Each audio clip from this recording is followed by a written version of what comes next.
Good morning, ladies and gentlemen. Thank you for coming to today's hearing for the Committee on Local Government, jointly with the Committees on Finance and Tourism. We'd like to acknowledge the presence of our colleague, Senator Sherwin Gatchalian. Also, our colleague from the lower house, Congressman Joet Garcia of the province of Bataan. May we ask, well, today, ladies and gentlemen, we have, before we acknowledge our guests, on the agenda, we have a number of bills. We have 11 bills which have been recommended by the Reform Committee we formed a few months ago, experts committee composed of members from the academe, from government, and civil society, and among others, to propose reforms to the local government code as mandated by the code, no? So we'll get to that, and we also have bills on Barangay Benefits. That's Senate Bill 800, Senate Bill 1106. We have the creation of additional mandatory positions in LGUs, Senate Bill 1565, House Bill 7016, and letter D of the agenda is on good governance. That's Senate Bill 1656. This is a counterpart bill we filed, but it's actually a bill which originated from the House, courtesy of Congressman Garcia, and to take advantage of his presence, we'll probably tackle that first. But before that, can we ask the committee secretary to recognize our guests? Again, thank you for coming, ladies and gentlemen. Good morning, Mr. Chair, Senator Gatchalian, and Congressman Garcia. From our national government agencies, from the DILG, we have Director Ana Bonagua. Together with her are ADB consultants, Mr. Hanif Rahim Tulia, Mr. Raymond Fabre, Mr. Stephen Schuster, and Mr. Robert Booth. From the Local Government Academy, we have the Chief of the Research and Policy Development Division, Ms. Esmeralda Daphne Purnell. From the DBM, we have the OIC Division Chief, Mr. John Aris Makaspak. From the Bureau of Internal Revenue, we have Attorney Raymond Ipio. From the Bureau of Customs, we have Attorney Cesar Corpus. From the BLGF, of Bureau of Local Government Finance, we have Director Pamela Quizon. From the National Tax Research Center, we have Executive Director Ms. Teresita Solomon. From the DSWD, we have Ms. Miramel Garcia Laksa. From the GSIS, we have Mr. Rodrigo Manuel, Vice President, Attorney Reynald Ray, Manager of Legal Advisory, Department of Legal Services Group, Mr. Oliver Flores, Officer for Actuary, and Vice President Manuel Ang.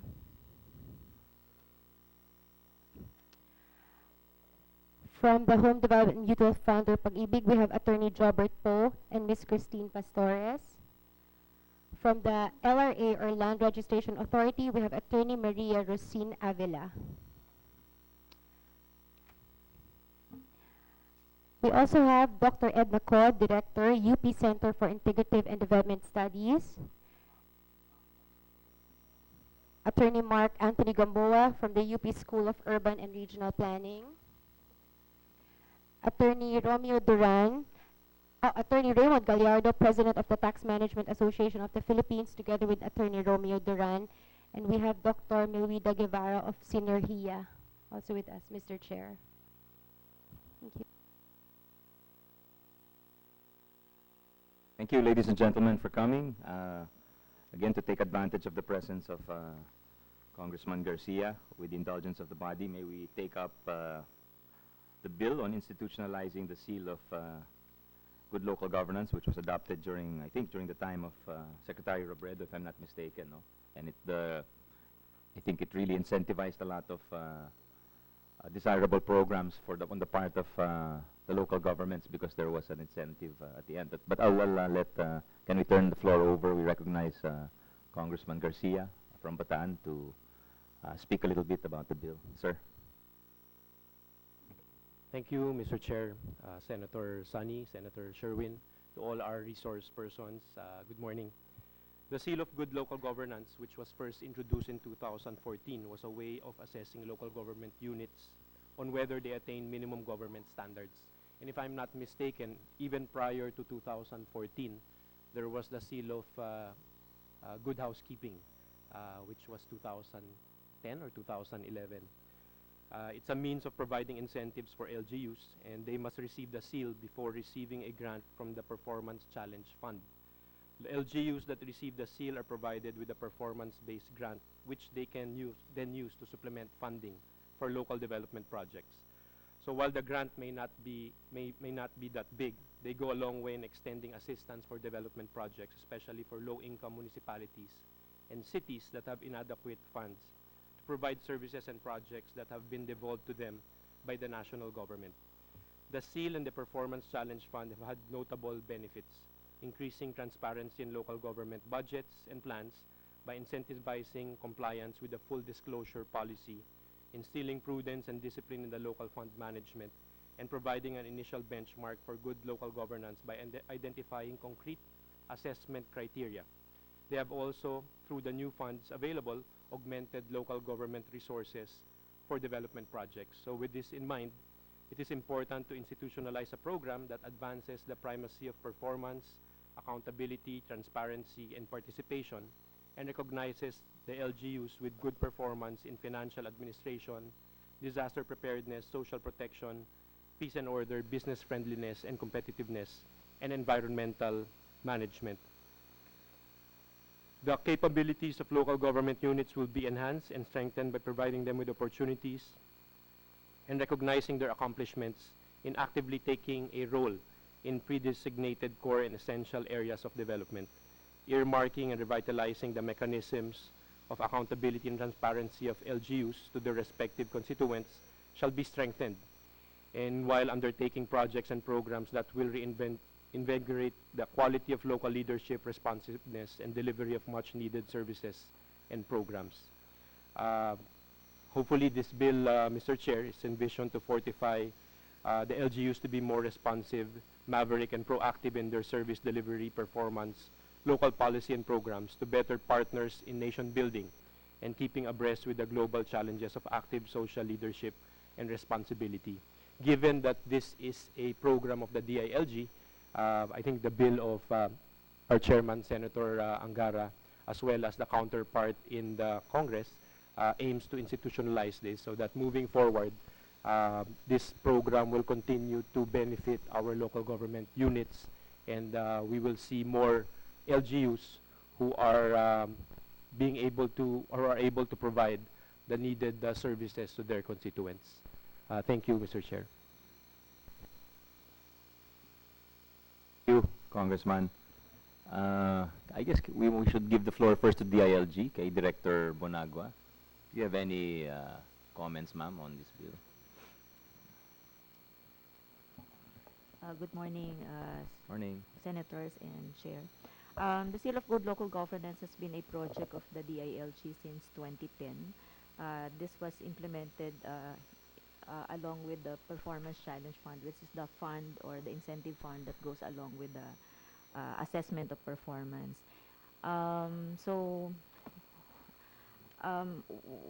The only thing that is new in the proposed bill is the creation of a council that will provide guidance to the Seal of Good Local Governance with members composed of DBM, DILG, DOF, and NEDA. So therefore, well, this is an ongoing program until now. It's a 1 billion budget for the Performance Challenge Fund for the DILG for the last almost 7 years, and we hope to continue and institutionalize this program, and the bill will actually help DILG institutionalize the program and for the benefits of our local government units who are performing and doing their best to comply with the requirements and the standards as put forward in the Seal of Good Local Governance criteria. So we basically support the bill, Your Honor. Thank you, Director Bonagua. Can you use, we have someone from the DBM.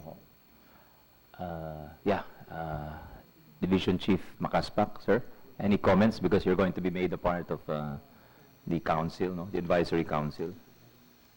Thank you very much, Mr. Chair. The DBM will officially submit its position paper on the proposed measure And we will be supportive of the proposed measure and will defer to the recommendations of the Department of the Interior and Local Government. Thank you. How about Ms. Quezon from, ma'am, from DOF? Mr. Chair and Senators and Congressman Garcia, from the BLGF, we fully support the SGLG proposed bill. In fact, for the last 3 years, we have been part already of the criteria making and submission of the indicators. So BLGF DOF will support and will be one with the objectives of the SGLG law. Maybe a question we can throw out to the bodies, particularly the DILGs. What are the collective, what's the summary of achievements of this program since its inception in 2012, tama ba? 2011, 2012. So ano yung tingin nyo ang, how would you summarize, if you had to summarize it in a few paragraphs? You incentivized local governments to do what? To, which programs, in which directions did you point them, and what did they receive, perhaps, as a result? It's just by way of some. Yes, Mr. Chair. Actually, it has been implemented since 2010. We started in 2010 with a pilot implementation using the SGH, still the Seal of Good Housekeeping then. And the Seal of Good Local Governance started in 2014, where we upscale the indicators from basically financial management to all indicators encompassing the different services of the local government units, like disaster preparedness, environmental protection, social protectiveness, and the other indicators. I think the main accomplishment of the Seal of Good Local Governance is actually encouraging local government units to comply with what is required of them per laws and statutes already been implemented. So it's actually somehow become an enforcement tool for the DILG, for our LGUs to comply with. The incentive that goes with the Seal of Good Local Governance is just, I think, the icing in the cake, because the incentives are quite substantive: 7 million for provinces, 5 million for cities, and 3 million for municipalities. But I think what is most important for the LGUs is their bragging rights that they are a Seal of Good Local Governance awardee or recipient. So I think that changes the ball game in the local governance, that they want, that LGUs would not like to be left behind with their neighboring municipalities, that they don't have the Seal of Good Local Governance beyond the monetary rewards that comes with the Seal of Good Local Governance. So I think it's the change in the mindset and the performance and the behavior of our local governments, which is the main accomplishment of the Seal of Good Local Governance. Your Honors. Yeah, Senator Gatchalian. Mr. Chair, thank you. Mr. Chair, I do agree with what Ms. Anna said earlier, na itong Seal of Good Governance, actually this was Seal of Good Housekeeping before. It's really more of a parang bragging rights talaga sa mga local governments yan. In fact, when I was campaigning, it gave me a good opportunity to go around the different local governments. And I would probably say more often than not, the seal is always posted outside of the City Hall or the Capitolio. You know? In fact, it's posted in a very prominent or very visible area wherein everyone that goes in City Hall or goes in the Capitolio will see it. No?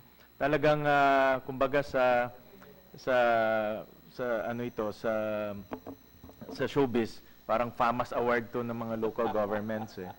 So I do agree that this is a good program. In fact, I think Valenzuela has been awarded a few of these awards during the past few years, and I do agree that we had to expand it to cover other areas of local governance, because definitely po, the local chief executive is the catalyst of many programs in the local government level. However, Mr. President, I was reviewing the core programs or the core areas of concern, and I would like to make a proposal on a later date, Mr. Chair, to separate education and make it a part of the core program. No? Education is a sub-program in the social protection and sensitivity program, but given the importance of education, no? And the whole suite of education from early childhood program all the way to tertiary education, and we all know that the local chief executive is really the catalyst of any program if you want a program to succeed. And education is such an important factor in the development, not only of the local government, but of the entire country. So I would like to propose to the good author and also to the chair to expand or to separate or to carve out education and make it as one of the core programs for the Seal of Good Governance, to give it more importance, to expand the different aspects of education. Like I said, no, from early childhood, even special education should be given importance, no, because in most of the local governments around the country, hindi ho nabibigyan ng importansya in special education. In fact, some of the mayors don't even know na meron tayong special education program. So again, to give more emphasis, to give more push, no, to the sector or to the advocacy of education, we should carve it out. No? And I would just make, in appropriate time, I would like to make the amendment or a proposal to strengthen education and make it a core principle of the good of the Seal of Good Seal of Good Governance, Mr. Chair. Certainly, we welcome that from any amendments from the two gentlemen here, particularly our colleague Senator Gatchalian, who both of these gentlemen, for the information of the body, have been recognized and awarded local chief executives. No, so I think they know of what they speak. So we'll welcome any amendments from them. And yeah, I do agree that naging aspirational na talaga yung the seal, no? So that's a good thing. The worst thing is that hindi siya pinapansin. But thankfully, has operated in such a way as to incentivize properly our local executives and governments, no? We don't have any representatives from the league yet present, although we invited them. Maybe we can ask someone who's been working in the field of education and also work with a lot of local governments, Dr. Nene Guevara. Ma'am, any comments on this? You've been all over the country, working with all types of local governments. These are the two mayors who are very outstanding in education, sir. Thank you very much. Well, I'd just like to say that the Seal of Good Local Governance is really an incentive scheme so that it really influences local governments to govern well, because the indicators, they have to reach the indicators to show that they're governing well. So it's a very good incentive. It's also an accrediting mechanism, sir, so that if you have the seal, banks can give you loans, you are eligible to many grants. It's actually parang a credit agency accreditation, so that if you have the seal, it guarantees that you will pay your loans well, it guarantees that you will not monkey around with your grants. So it's very good from that point. The third one is it does away with politics, sir. Because with patronage politics, you give grants or you give subsidies because you're so malakas with a politician or with the president or something like that.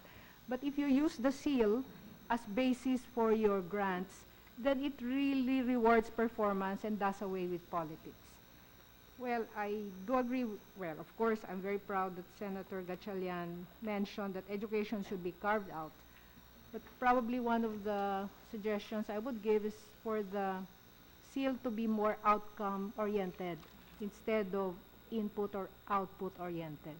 Because we should really de-emphasize inputs and really measure governance from the point of view of what resulted from good governance. Like, for example, are all the children in school? Is there zero maternal health? So I would really welcome a seal that is based on outcome rather than inputs. Right now, you're saying it's based on inputs, ma'am?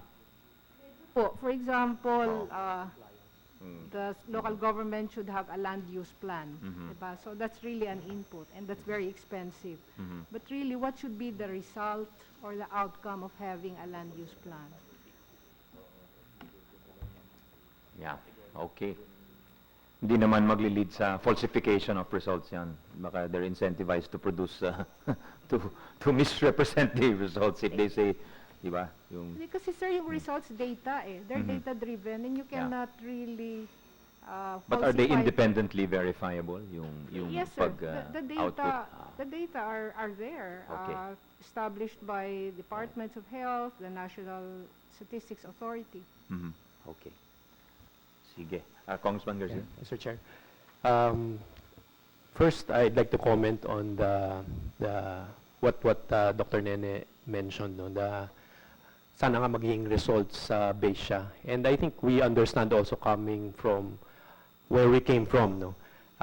Kasi hindi pa ganun kadali, I think, to use the other metrics because baka siguro walang makakuha ng seal, no? O mas konti ang makakuha ng seal. So I think DILG started with a good housekeeping, wherein yung very basic muna, which is transparency, posting their budgets, their transactions in the bulletin boards of city halls, etc. But I think after so many years, it's time that we really expand the criteria to include results that matter for our people, especially for the constituents of that particular local government unit. And that's also the reason why I think in our proposed measure, we are trying to set up a council to better discuss or deliberate which of these criteria should be included, when it should be included. And I wanted to get comments from Ms. Anna on how you do your planning for the Seal of Good Local Governance now, vis-a-vis if we come up with a council. Meron tayong proposed departments that can be included in the council, but I think kung papasok, kung magiging core ang education, there's also health, it might be good to include also these other agencies. So, Mr. Chair, I'd like to ask Ms. Anna if she can give us an idea on how currently it's being planned out, and if the creation of a council will help make it more comprehensive. Yes, please, Director. Yes, sir. Currently, sir, kasi the bill still states that there are 4 areas for consideration in the Seal of Good Local Governance. Recently, there are already 7. So that's financial administration, disaster preparedness, social protection, peace and order, business friendliness, competitiveness, environmental management, and lately we included tourism, culture, and the arts.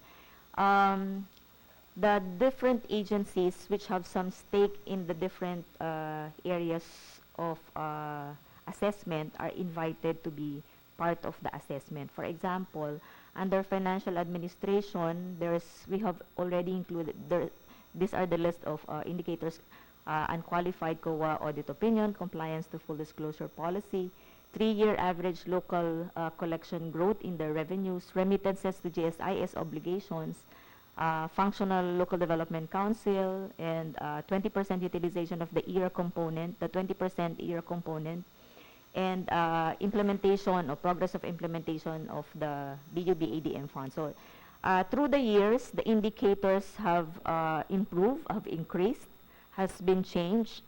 It's really difficult to move on to outcome as of this time because of the difficulty of generating the data for outcome indicators, but that's ultimately would be the goal of the Seal of Good Local Governance.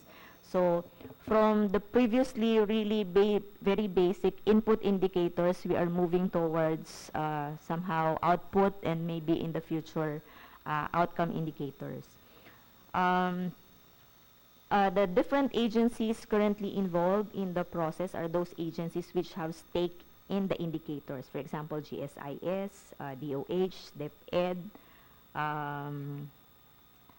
even PhilHealth, DNR, and Tourism DOT. So they are part of the SWD. They are all really part of the assessment. With regards to the creation organization of the council, I think that will actually help so that DILG will not be the sole agency to decide on which indicator to include that certain year, and let's say if there are some inconsistencies with regards to the data collected, there will be a collegial body that will decide on the matters for the seal of good local governance. There is just one proposal that we would like to put forward with regards to the proposed bill. On Section 7, requisites to qualify, we would like to propose that the requisite to qualify will not be put into the law or specifically stated into the law, because every year the indicators changes and it expands every year. We tend to move on the outcome into output, the output and the outcome indicators through the years. Initially, during the first years of implementation, we only have input indicators, but right now we can present you some of the indicators, and these are already moving towards outcome and hopefully in the future output, and hopefully in the future outcome. So I think putting the specific indicators to qualify in the bill will actually make us difficult to change and to improve the indicators for the seal of good local governance. That's all, Your Honor. That's a good point, no? To maintain some sort of flexibility, Director, going forward. Okay. So are you satisfied, Congressman, with the response? Maybe we can ask some of the agencies mentioned. I think GSIS, Mr. Manuel. First, before I recognize you, can I acknowledge our ASEC of DILG who just arrived, ASEC Epimaco Densing. Sir, may gusto ko kayong idagdag before we go to GSIS? Would you like on this? Sir, good morning po. Vis-a-vis the seal of good local governance, I think Director Ana Bonago is the best person who can give those info. Thank you, ASEC. Can we ask Mr. Manuel, sir, anong tingin niyo dito sa bill na ito? Opo. Since you've been mentioned as a stakeholder. Good morning, Your Honors. For the GSIS, we fully support the bill institutionalizing the seal of good local governance for our local government units. In fact, the GSIS is already a participant to this endeavor. For the GSIS, we issue the collection efficiency. Local government units require us to issue the collection efficiency as part of the indicators or parameters in awarding the seal of good governance, sir. Thank you. Yes, sir. Can we hear from the DSWD? We have Ms. Marimel Garcia Laksa. Ma'am. Thank you, Mr. Chair.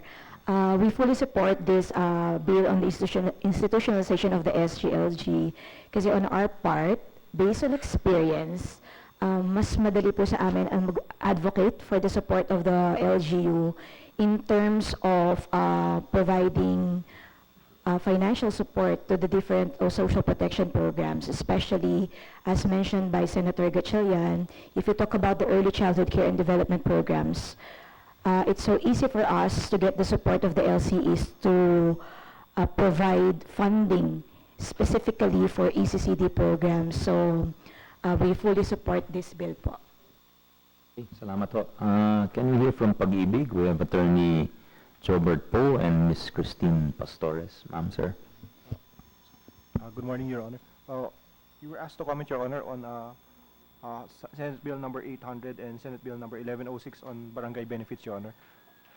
No comment on no this one. comment on, Okay, on thank you. seal. Thank you, Your Honor. Can we hear from, we now have our League of Provinces representatives, who's always present. Where is Ms. Sanchez? Ayan, hi ma'am. May comment ho kayo dito sa institutionalization of the seal of good local governance? Yes, Mr. Chair, at the outset, we would like to express our support for the passage of this bill. However, since this was not part, I think, of the invitation we received yesterday, we shall submit our formal position paper, Mr. Chair.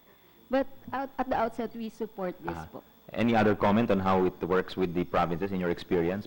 Favorable naman, pabor naman yung karanasan ninyo. Yes, favorable Dito. naman po yung Sa experience provinces. namin with SGLG, except probably for some of the indicators po, like sa education, yun yung medyo problematic po. Which na nirereklamo. indicators in particular? I'm curious. So. Yung for the retention, yung Mhm. I don't know po specifically the term DepEd uses for that. Medyo po na parang we have received certain comments from the LGUs that why are they being assessed for something that should have been the education sector, which was That's the responsibility of supposed the to be- DepEd. Yes po. Ano po yun? What is that? Are you aware of that issue, ma'am? Yung binabanggit ho niya? Yeah. Number of dropouts, is that it? Retained students? When you say retention, are you referring to students who flunk or... Mr. Chair, sa retention Yeah. and completion rates, Okay. yung mga ganun. Yeah. Is that a gauge? Is that one of the criteria?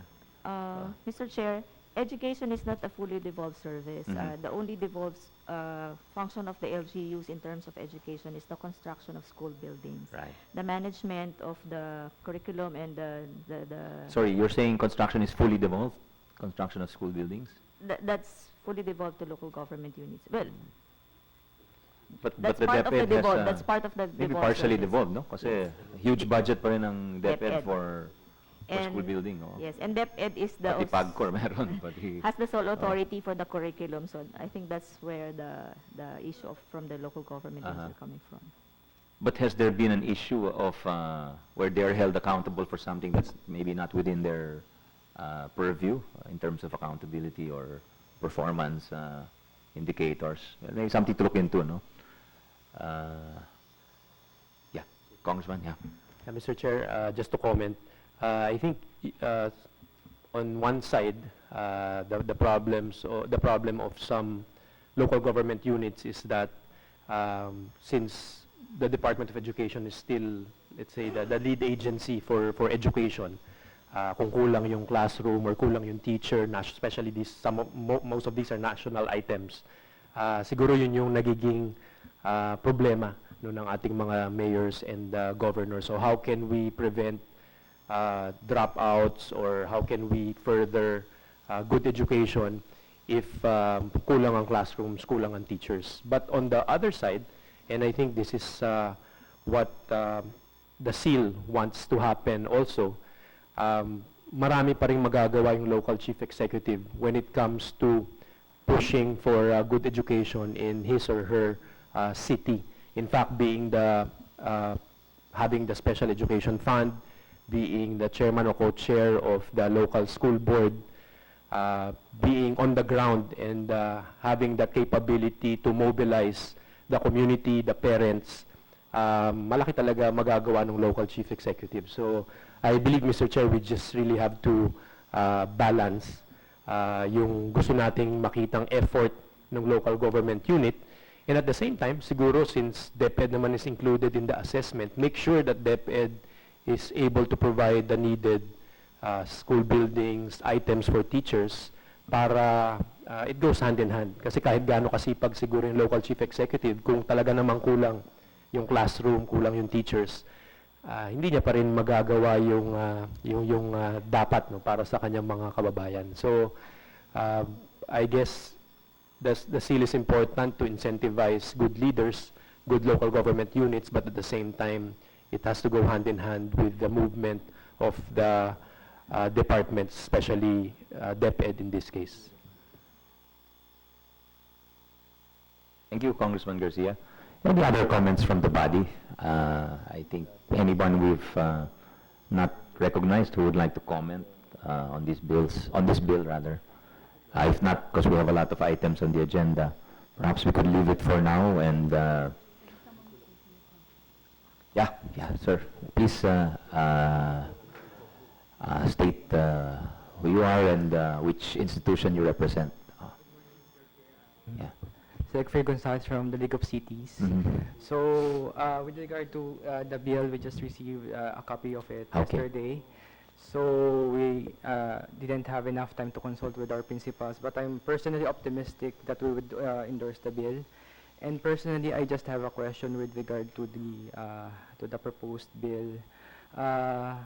It says here that we are incentivizing good performing local government units, but I'm just concerned about the available assistance to the relatively low performing LGUs, because it's more than the good performing LGUs. They need more assistance from the national government.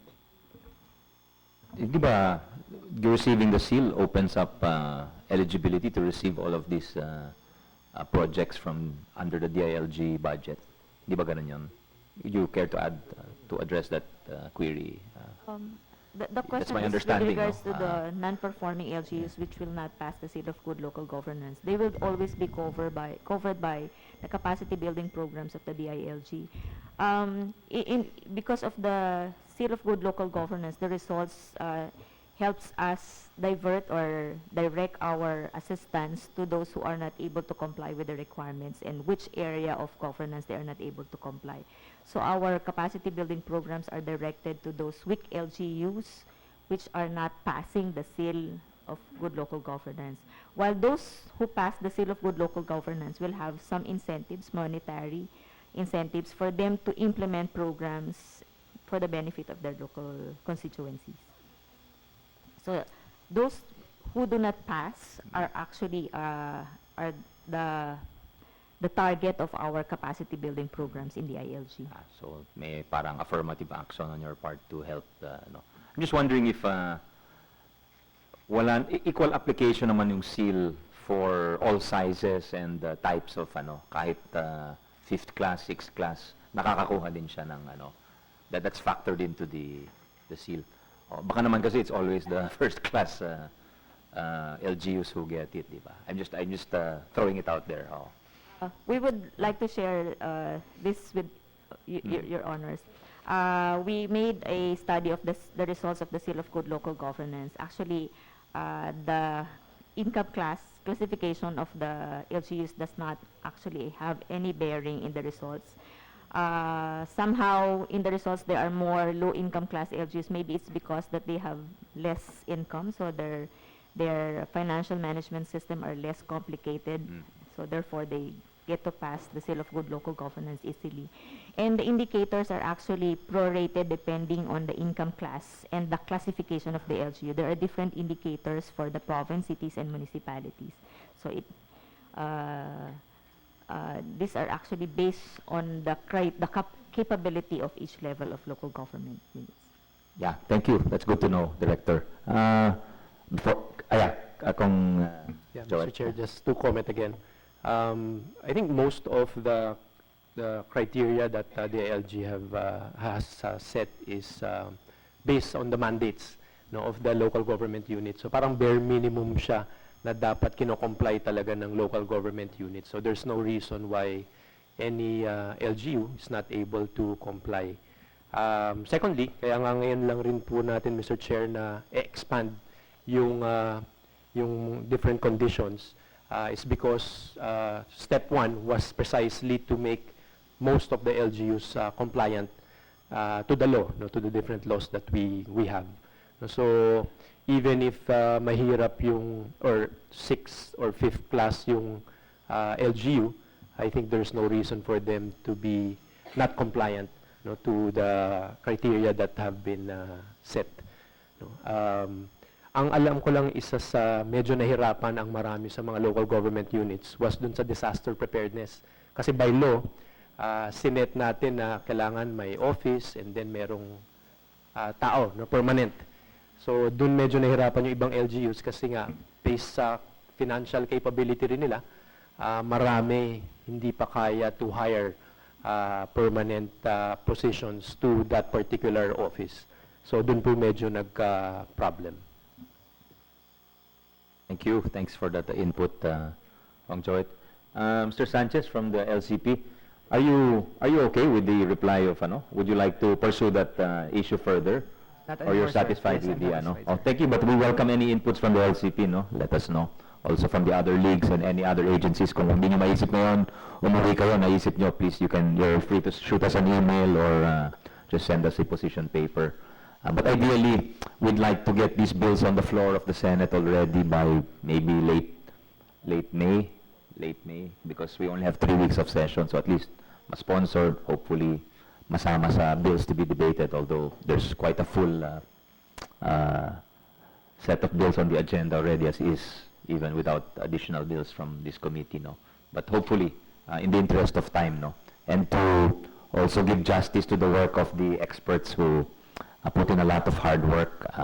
So if there's no other comment from the body, I think we can move on to the first item on the agenda.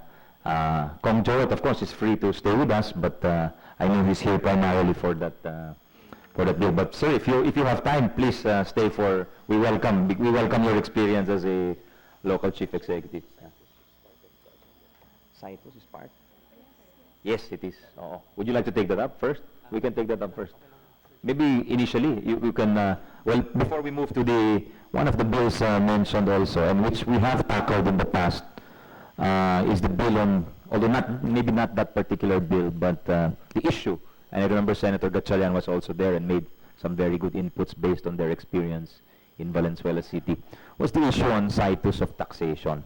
So that's ano ba yun? That's number. It's number 2. Yeah, enhancing. So we'll get to that for sure, no? Kong Joet.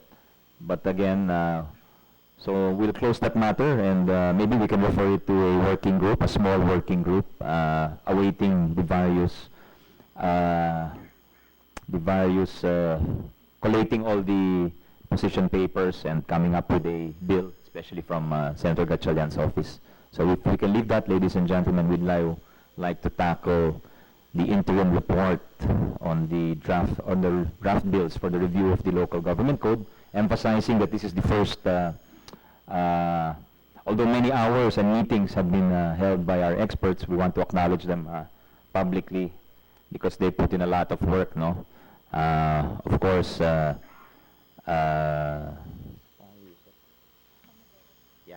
Director Bonagua of the ILG, of course, Yusek Panadero of the ILG, Dr. Ed Naco of UP was the chair of Book 1, Director Aris Makaspak of DBM, Ms. Pamela Quizno of DOF, BLGF, and the LPP, Ms. Sanchez, among others, no? Dr. Guevara has also helped us a lot. So now, if we turn over the floor, I would also like to thank ADB, of course. Mr. Fabre, thanks. Your presence here is very much welcome. And the assistance of, I remember Kelly Bird of the ADB was in one of our forums with the LGUs, and he said it was an undertaking that he would like to support, and it's very welcome, the assistance. And in addition, congratulations on the hosting of the summit recently, no? So who wants to go first? ADB, DILG, to present the bills? Maybe we tackle them one by one, and then we, yeah. So thanks again to all the experts. Salamat po. We cannot overstate our gratitude for all the work you put in, no? Just to give you a record, they've been meeting over a period of around 6 to 7 months, continuously, no? Every week, every other week. Minsan sa DILG, minsan dito, minsan in between, no? So they've spent a lot of man hours not only in offices but also in traffic, just to try and meet and you know, come up with updates to our law on local government. So, Director, without further ado, kayo na po. Your Honors, I'll be doing the introductory presentation, and the bills will be presented by our local governance expert, Mr. Raymond Fabre. So the review of the local government code is actually in support of the Philippine Development Plan 2017-2022, particularly Chapters 5 on ensuring people-centered, clean, and efficient governance, and Chapter 15, ensuring sound macroeconomic policy. The review of the local government code of the DILG dates back in 2014, when the DILG, with the support of the Asian Development Bank, led a substantive review of the local government code, but particularly covering fiscal provisions under Book 2, covering the following areas: revenue assignment, functional and expenditure assignment, intergovernmental transfer, LGU borrowings, creation of LGUs, interlocal alliances and cooperation, and fiscal administration.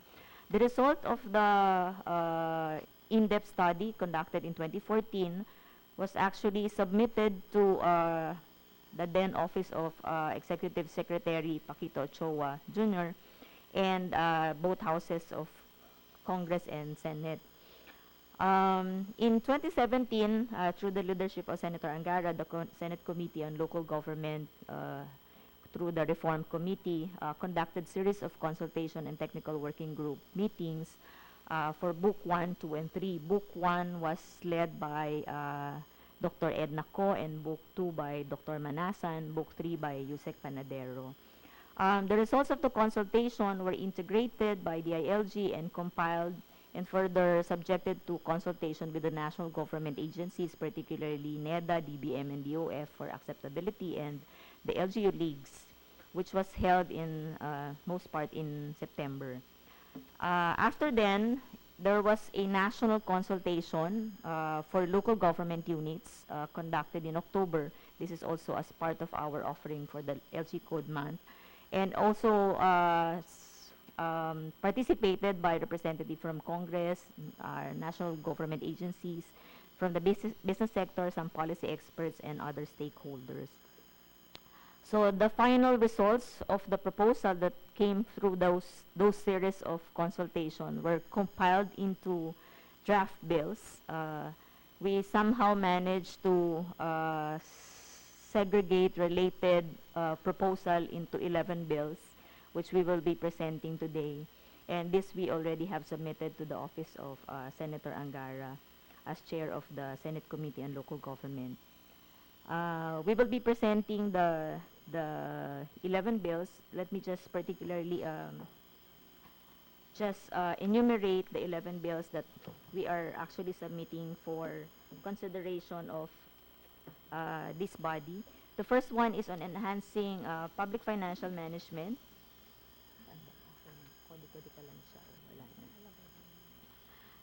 Second is enhancing taxing powers of local government units.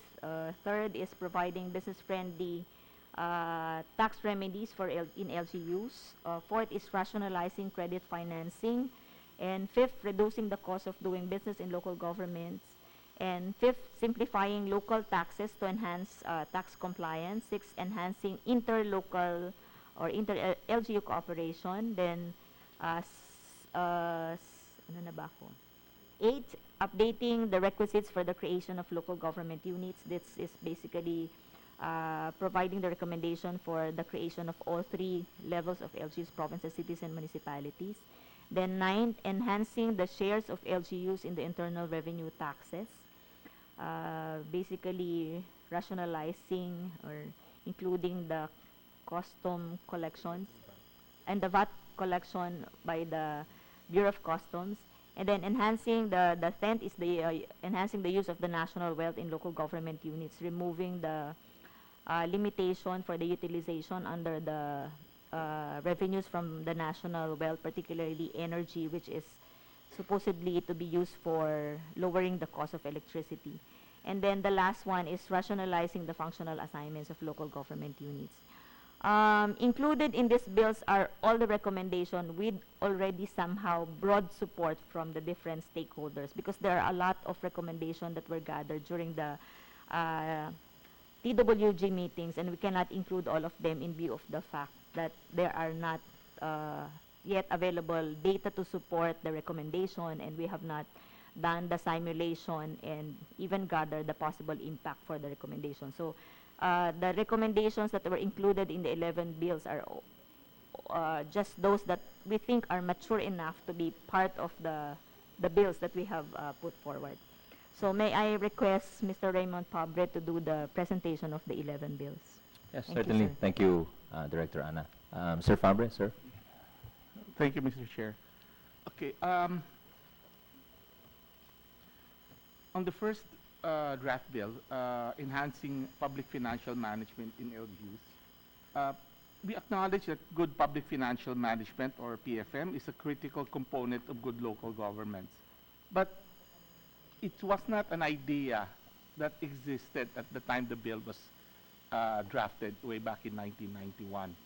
So this is a way of catching up with what has been developed over the last 26, right? 26 years, almost 27 years. Right? A number of provisions in the code provided a role for the DILG, DBM, DOF, and NEDA in their respective areas of competence, but there was no specific provision that encompasses the responsibility to LGUs on local PFM matters. It's understandable that LGUs have varying capacities on PFM as it relates to local development planning, investment programming, and budgeting. So different levels of support is needed. And there is very weak horizontal and vertical alignment of local plans, investment programs, and budgets across different levels of government. There are also varying qualities and responsiveness of plans and investment programs to address local needs, as reflected by, due to the last two bullets. And NGOs and CSOs and other functionaries are not fully represented in local development planning, although there have been provisions under the code addressing this.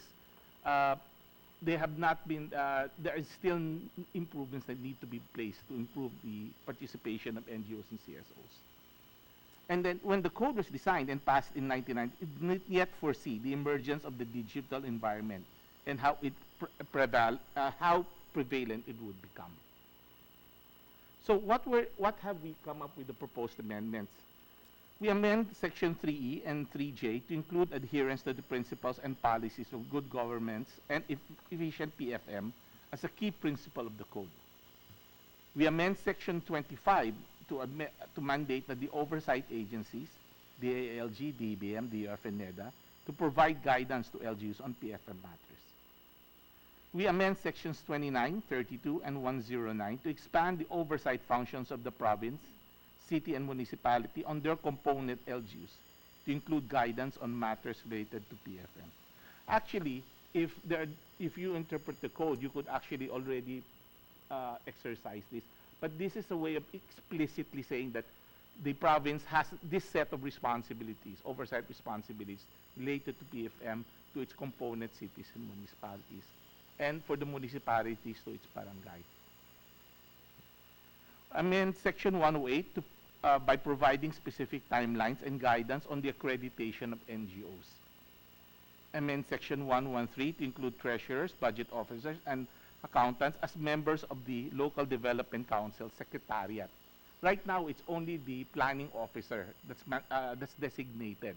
And I think, let's face it, those of us who have been, of you who have been LCs know that that's never always the case. It usually has to be supported by a lot of people. Amend Section 113 also to also designate the barangay treasurer head of the BDC, the barangay development councilors, to be assisted by the barangay secretary and advised by the municipal city or municipal development coordinator. Right now, it's the barangay secretariat who's supposed to prepare the plans, which actually they're not, let's face it, not really that well versed in the development of the plan. It should be the treasurer. Amend Section 114 to emphasize alignment of local development plans across different levels of LGUs. So now, the code right now states that it may. Now we're saying it should align. Okay. Amend Section 316 to include the local accountant as a member of the local finance committee, which actually, if you see right now, it's not a member of the local finance committee. Amend Section 319 and 324 to explicitly indicate the AIP, the Annual Investment Program, as a basis for approving the annual budget.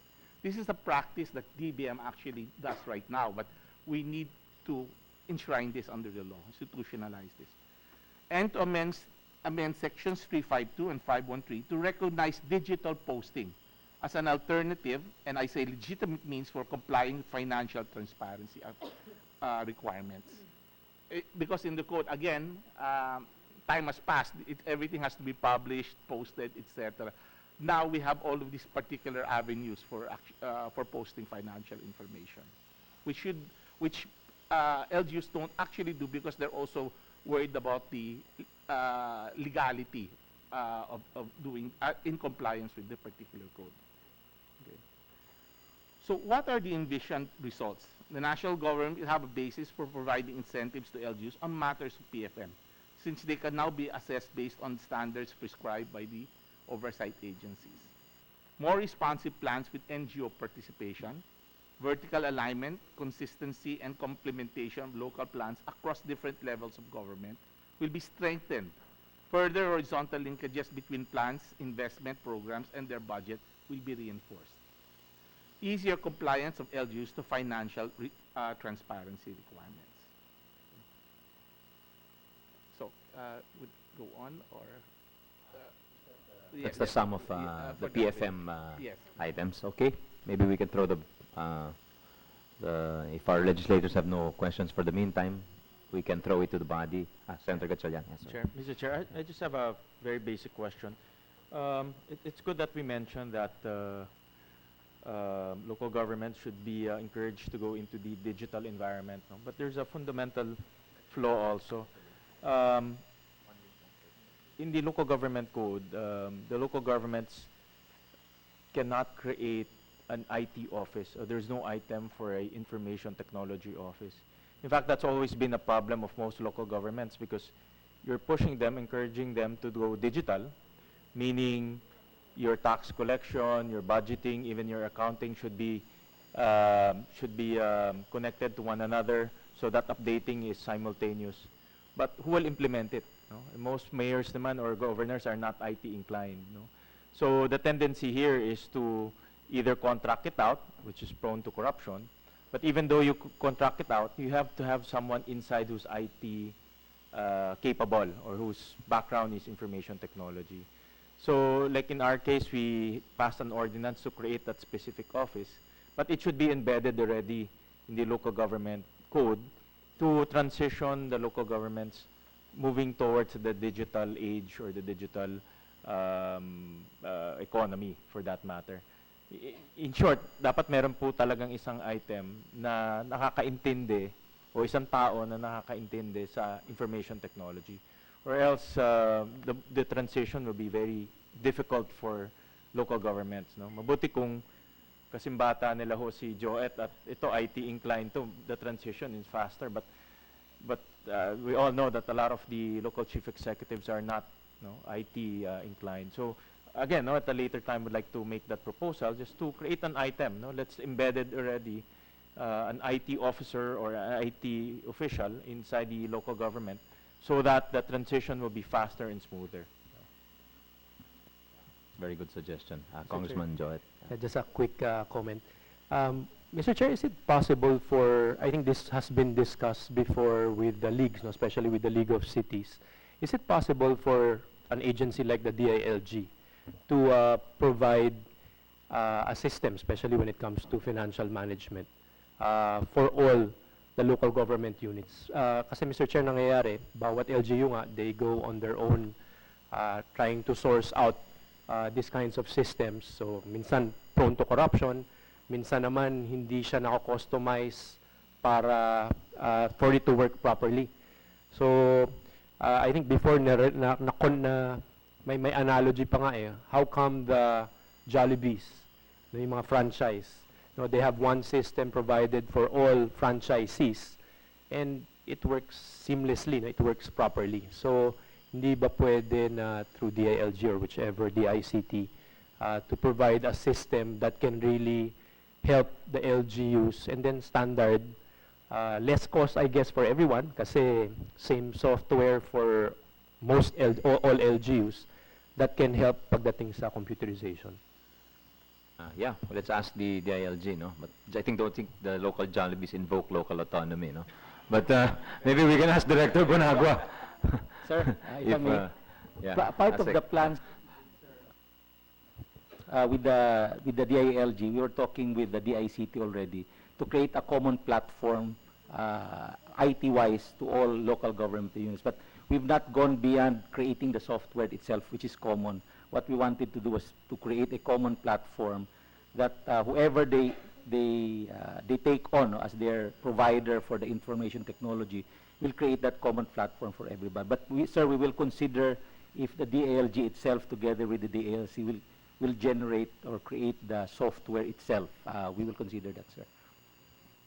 I think, Mr. Chair, pwede na DILG, government, national government will come up with the software, but it still depends on the local government if they want to get that or get their own maaring a better version of what we have. At least yung basic, meron coming from the national government.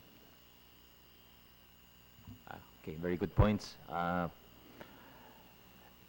Asek Dancing, would you like to comment on this bill? Oh. Sir, as I've mentioned, again, the issue right now is really to create standards, and what we wanted to do at the DILG, kasama rin yun, kasama sa SGLG nga, is to create that common standard for everybody. And anything that is enhanced, at least the minimum requirement is present. So, as I've mentioned a while ago, while we're creating the standards together with the DICT, we've not talked about developing it ourselves, but with a suggestion, maybe we can open it up with the DICT, na kami na, government will generate the software itself. Kasi ang nasa isip namin, create the standards, we give it to the LGUs, sila na maghanap ng kanilang partner IT, basta nandun yung minimum standards na sinet namin. But right now, this is a new suggestion for us to generate the software itself. Yeah. I just don't know how, to what extent the department can go to compel local governments to adopt this, no? Maybe you can incentivize them along the way. Of course, you don't want to get to that point where they're resisting your initiatives, but of course, we must prepare for any eventuality, no? Sa DBM, can we hear from Mr. Makaspak, sir? Thank you very much, Mr. Chair. On the point of Senator Gatchalian, the proposal to create an IT position, well, the limitation maybe that we have is the compliance of the local government units with the personal services limitation, as well as funding availability, especially to LGUs belonging to lower income classes.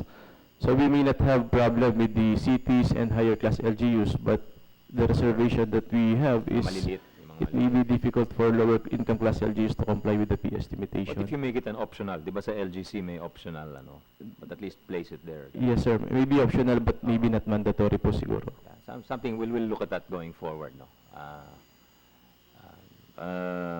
But really, if you want to modernize, we need that IT officer, I think, no? LPP, Ms. Sanchez. So, Mr. Chair, in answer to Senator Gatchalian's, well, not just to the point of Senator Gatchalian, but in general, no? We're tackling the bill in general, so sabayin na natin. In general po, the bill, we just have a little bit of a reservation. I think Director Bonago will already expect this on Section 25 po, on the national supervision of the oversight agencies. Although po, we really do not have any objections to... What section, Ms. Section Sanchez? 25 po. Section 25. Okay. Section 2. That's page 2 of the bill, yeah. We do not have objections on the 4 oversight agencies, except that putting it there po, I do not know if this is going to sit well with the LCEs, especially yung parang sinasabi mo, the President exercises general supervision. Basically, that's what the code says. And then suddenly, these are the 4 agencies. Kayo you are going to supervise the LGUs. You're going to supervise all the LGUs. And so I think this is going to be a little bit contradictory also to the principle of subsidiarity, wherein the President, through the different line departments, are going to exercise general supervision over provinces and highly urbanized cities, and then in turn the provinces are going to supervise the component cities and municipalities, same with cities and municipalities over barangays. That's basically, this is our basic objection here in this bill. Ayaw niyo yung nasasabihan kayo. I think it's still within supervision naman, no? I think. Sir, if I may? Yeah. The amendment is very simple. The mandate is simply the 4 agencies to provide guidance in terms of public financial management. Very specific. The supervision is merely to guide you. Hindi naman kayo uutusan or whatever. It's still part of it. So that just to make sure that the local government units are functioning in accordance with the guidelines and standards created by national government agencies, specifically on public financial management. So I don't think there's a conflict, and nor will I expect LCEs to question the specific amendment to the local government code. Mr. Chair. But anyway, we'll welcome, if you have any amendments to language, we'll welcome that, no? But I think, if you want to make it clear, I think for sa akin, when I read it, it's clear to me that it's still within the supervisory authority of the President, and all of these department heads are legally alter egos naman of the President, no? So, legally, I don't think we have a problem, but if you have a problem with the language, let's rephrase it in such a way that it does not appear to detract from any local autonomy or anything like that. Mr. Chair, I think it's just more on the titling itself. Kasi naka-bold siya, and then that's the first thing. Although we do not have a Nagbago ba yung problem title? with the I think this is we do not have a problem with the substance. It's just the title po. Yeah.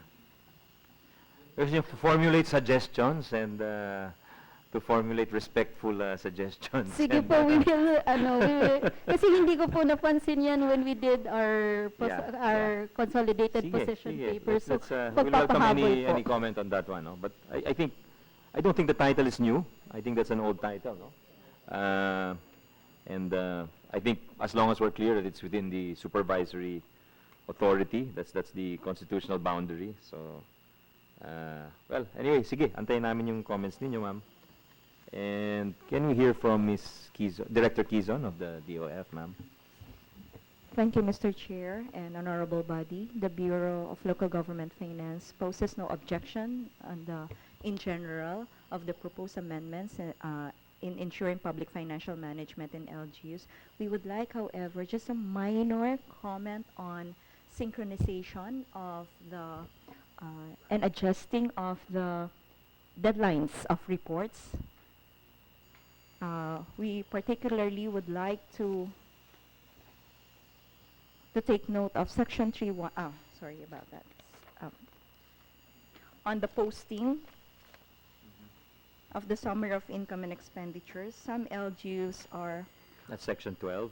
Is that page 7? Section 352 Section of the 12, code? yes, sir. Okay. Section 352, wherein it says that within 30 days from the end of the fiscal year, they have to post. Some LGUs finds it hard to comply, since some of the financial oversight agencies such as COA and the BLGF has different deadlines for the submission.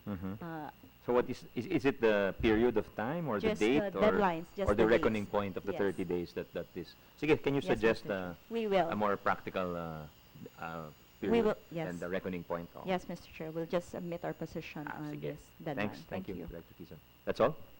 Yeah. Thank you. Can you hear from the League of Cities, Mr. Gonzalez? Yeah. For the League of Cities, sir, we're just actually concerned with what the DBM representative already mentioned on the implications of the creation of new positions, IT positions in the personal services cap, and it's already highlighted. So, You think some cities will have difficulty complying with that? I'm not expecting every city to be Willing affected, to? but Oo. the poorer cities, Mhm. sir. Mhm. Okay. Is there an objection or not really? It's an inquiry, actually, sir. An inquiry. Okay. Sige. Again, we'll discuss it further. The concern. Thank you. Can we hear from the Local Government Academy? We have Ms. Esmeralda Pernell. Thank you. Okay, sir, as far as the Local Government Academy is concerned, we are supportive of whatever our mother unit, the DILG, Okay. is proposing. And our interest here is actually to find out in what ways we could still improve the manner we are going to provide capacity building and capacity development to local governments in event that the changes are going to be instituted. Thank you, sir. Okay. Thank you. Dr. Ko, ma'am, I know you have a hand in many of these, but you might want to say something further. Actually, that's a missing point actually in the proposed amendments, but this has surfaced on and off and quite frequently during public consultations, that apparently there were many requests on One, strengthening the local bureaucracy, meaning people who are regularly occupying positions at the local government, continuing honing of skills, training, and also the problem is there can be a chicken and egg problem if the absorptive capacity of the functions, the devolved functions and services are also somehow influenced and shaped by the inadequacy of competency and skills. And this has surfaced in quite a number of consultations and from the different leagues.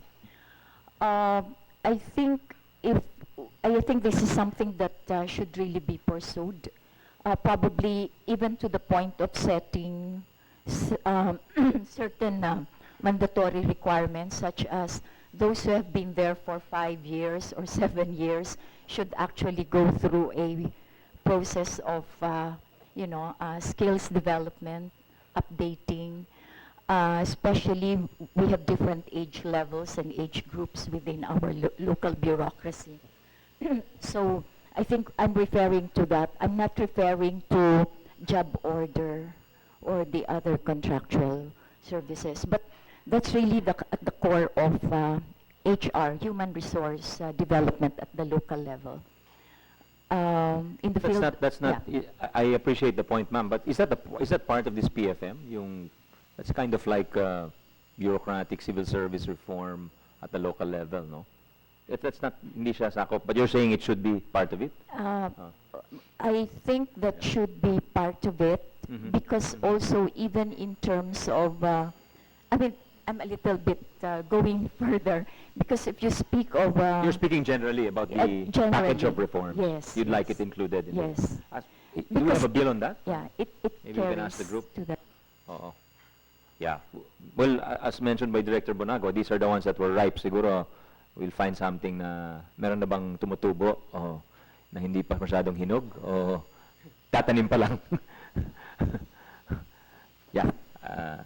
If I may just, it's a personal observation. I think, sir, if we are having issues about the capacity, absorptive capacity of our local officials, that's a real problem at the local level. Yes, it's a problem, sir, and I think we should also address the problem about having a proper human resource management officers in the local governments, because under the present law, it's not mandatory, it's optional. So we have a question now of what kind of recruitment are we having here beyond political accommodation. Dun sa mga positions na yan, are they required to be residents of the locality? Because we have some feedback that that's since it's not mandatory, it doesn't really say anything about it. Ay, hindi siya Yes, required sir. to be a resident. And no other positions cannot be really appointed if the mandatory is not filled up. And HRMO is not a mandatory position. So in most cases, the municipal administrator is acting also as a in concurrent capacity. So I think it's also affecting the way we are trying to develop the skills of our people beyond recruitment. Thank you, sir. All right. Thank you. Dr. Ko, you want to, Mr. Chair, yung citing just an example, yung position ng treasurer, that's specifically confined to someone who is qualified but also a resident of the same LGU. So I think that's pwede namang sigurong kahit taga-kalapit bayan. Basta may qualification. Okay, thank you. Yeah, thank you. Yeah, Senator Win. Mr. Chair, just to pursue what Ms. Edna Co mentioned earlier, I don't know now, no, but yung mga assessors, let's say assessors and BPLO officers, are they being certified, or is there a certification or professionalization mechanism for this type of positions? At that time, I was talking to Joe, at that time wala kasi. Basta may minimum qualification. For example, you're a lawyer or an accountant, you can be appointed as, let's say, a BPLO officer. But maybe, I don't know with this bill, no? If we will include it in this bill, or maybe at a later, we can file a different bill. But maybe it's time to look at professionalizing this type of positions, no? and in raising the standard. Because I remember when I assumed mayor, very vague yung position, very vague yung qualifications ng BPLO officer. And when you deal with business, no, you deal with a lot of top-level officers. So there should be some level of, or higher level of qualification. At the same time, sana meron rin silang professionalization of these positions, no? Para the officers can deal equally with the constituents or also with business groups, no? Parang we're now improving or leveling up the qualifications and the standards for this type of positions. BPLO, assessor's office, treasurers. The reason for that is it's tied up with public finance. If you have good, itong tatlong Marias to, itong BPLO, assessor, and treasurer, kung magagaling to, sigurado yung collection mataas eh. Kung itong tatlo mahihina, sigurado yung collection mababa eh. So, we have to also look at the qualifications and also the, I guess, the professionalizations of this position. But I don't know if we will include that in this bill or maybe we'll propose that later on in a separate bill. But just things to throw on the table, Mr. Chair. Very good points, very valid points. Maybe you can consider it in your ano kaya dun sa how can you, short of requiring them, how can you incentivize, make carrot and stick mechanism, maybe put it in your seal, or when you promote them from 5th to 4th class, something like that. Maybe you have some requisite of kasi kung an ordinary lawyer has to undergo continuing professional legal education. In fact, our Senate lawyers are doing their MCLE right now. Ano pa kaya itong mga who deal with very important roles, no? Sige, Director, you were going to say something. Yes, Your Honor. We would just like to inform the body that currently there is already licensing for assessor, accountants, and planning officer at the local level. So that licenses are required for those positions. Requires the license? The PRC. PRC. Oh. And certification for treasurer and budget officer. Certification of budget officer by the DOF and budget officer by DBM. They required to be certified as a professional or for that position? I think as a professional, no? Before, meaning kung treasurer siya, he is required to be an accountant. For them to be designated for the position. As to the case of the BPLO, the Business Permit and Licensing Officer, it is not a mandatory position under the local government code. So I think that's something that we should look into because most of our BPLOs are not actually designated as BPLO because there is no such position at the local level.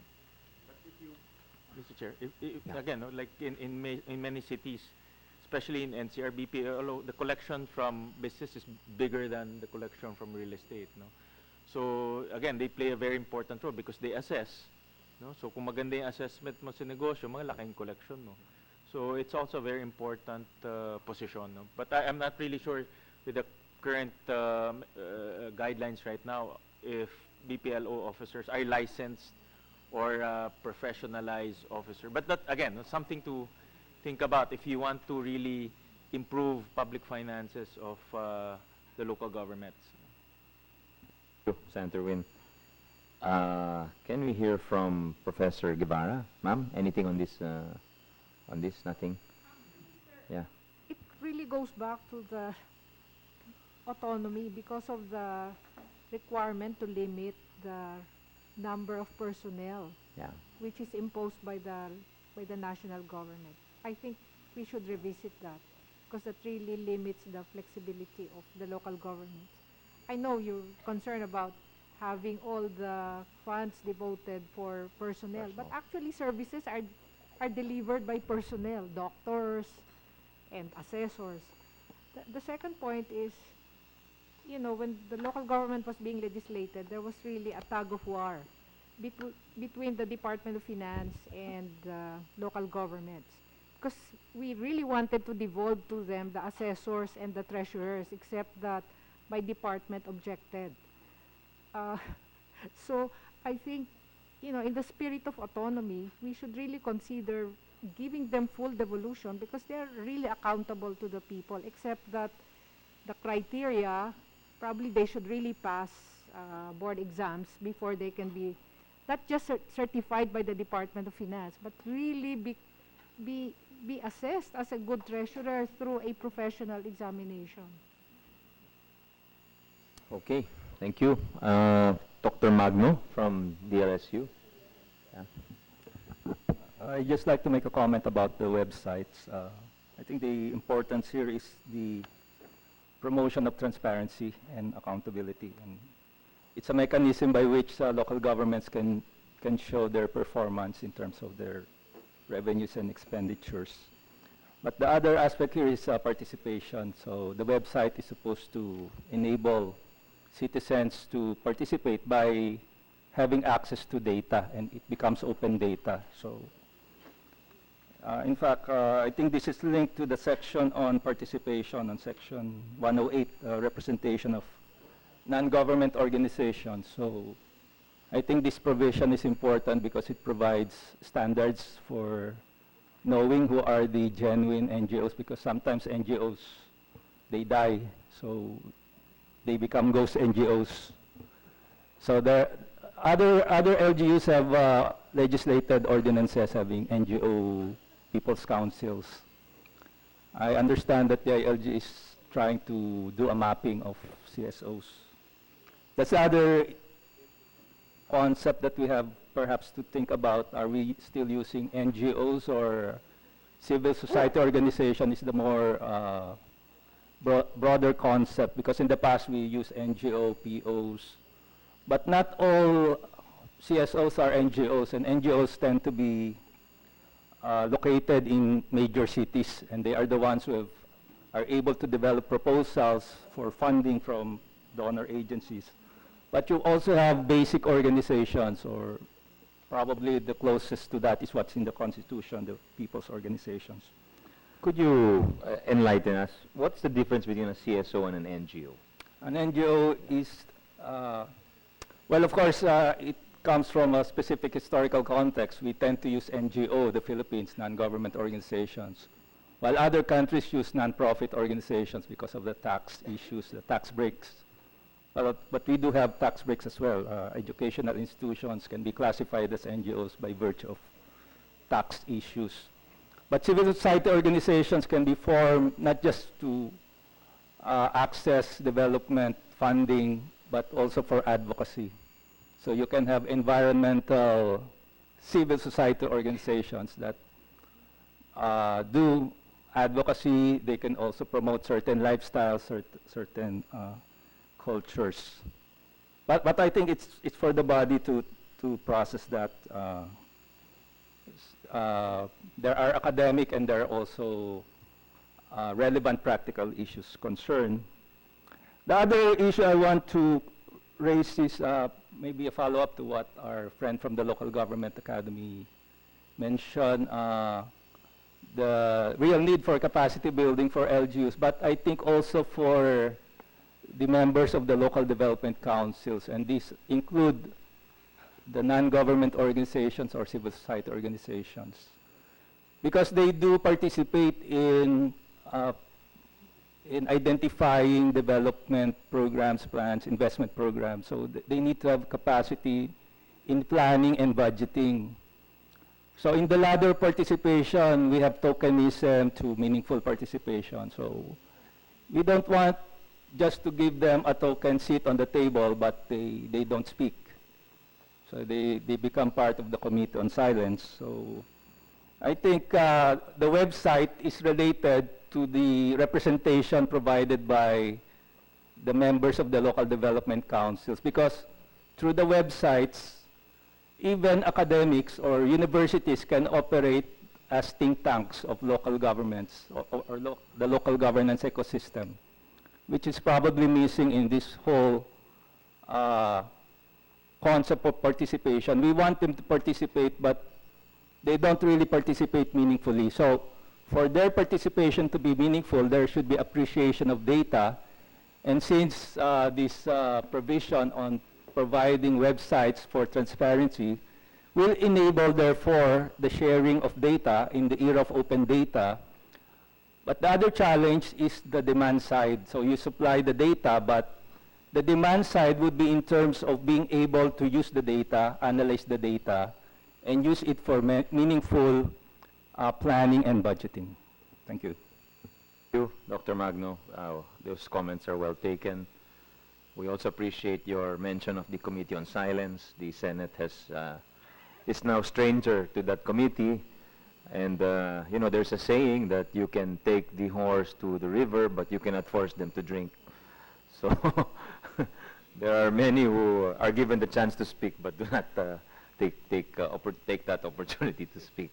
Any other guests who wish to comment on this PFM bill before we move on to the next Mr. Chair. next items? Yes, Attorney Mark. Yeah. I would like to comment on Section 109, which is the functions of local development councils.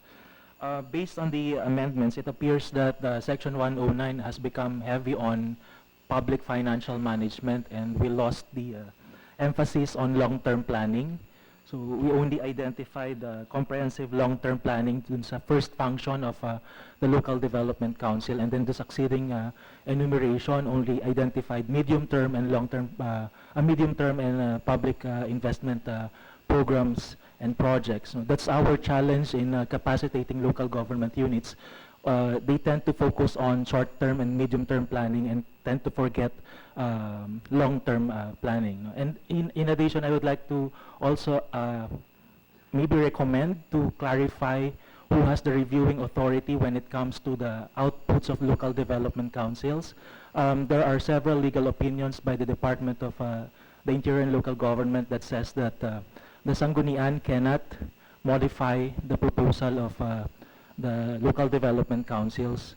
No, but maybe it's also high time to review what's the relationship of the local development council vis-a-vis the local Sanggunian, so that we'll be able to make sure that there's an alignment of plans not just horizontally but also vertically. What is the ideal situation for you, Attorney, in terms of that review power? Should the Sanggunian have it, or in my opinion, given they are the elected, in my opinion, sasabihin nila kami yung elected kayo, di ba? Parang yes, sir. Mr. Chair, yes.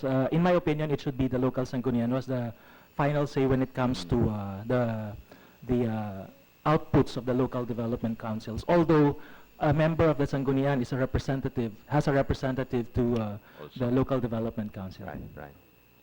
Okay, thank you. Any other comments? Mr. Chair. Yes, Congressman. Yeah. Mr. Chair, in the presentation, it was mentioned yung Section 113 with regards to yung LDC Secretariat, and in fact, dun sa proposed amendment, to designate the Barangay Treasurer as head of the Barangay Development Council, to be assisted by the Barangay Secretary and advised by the City Municipal MPDC. I would just like to, can we ask, Mr. Chair, DILG, even the leagues, yung position kasi ng Barangay Secretary and Treasurer, that's appointed by the Chairman. But based on our experience, bumibigat na rin talaga yung trabaho ng Secretary and Treasurer. And every after election, may election tayo, barangay. Right after election, sigurado DILG will be proposing the NEO seminar, yung newly elected official seminar. Pag pinalitan nung kapitan yung pagbago yung Secretary and Treasurer, the learning curve is really very steep, especially with requirements from DILG, from COA, etc.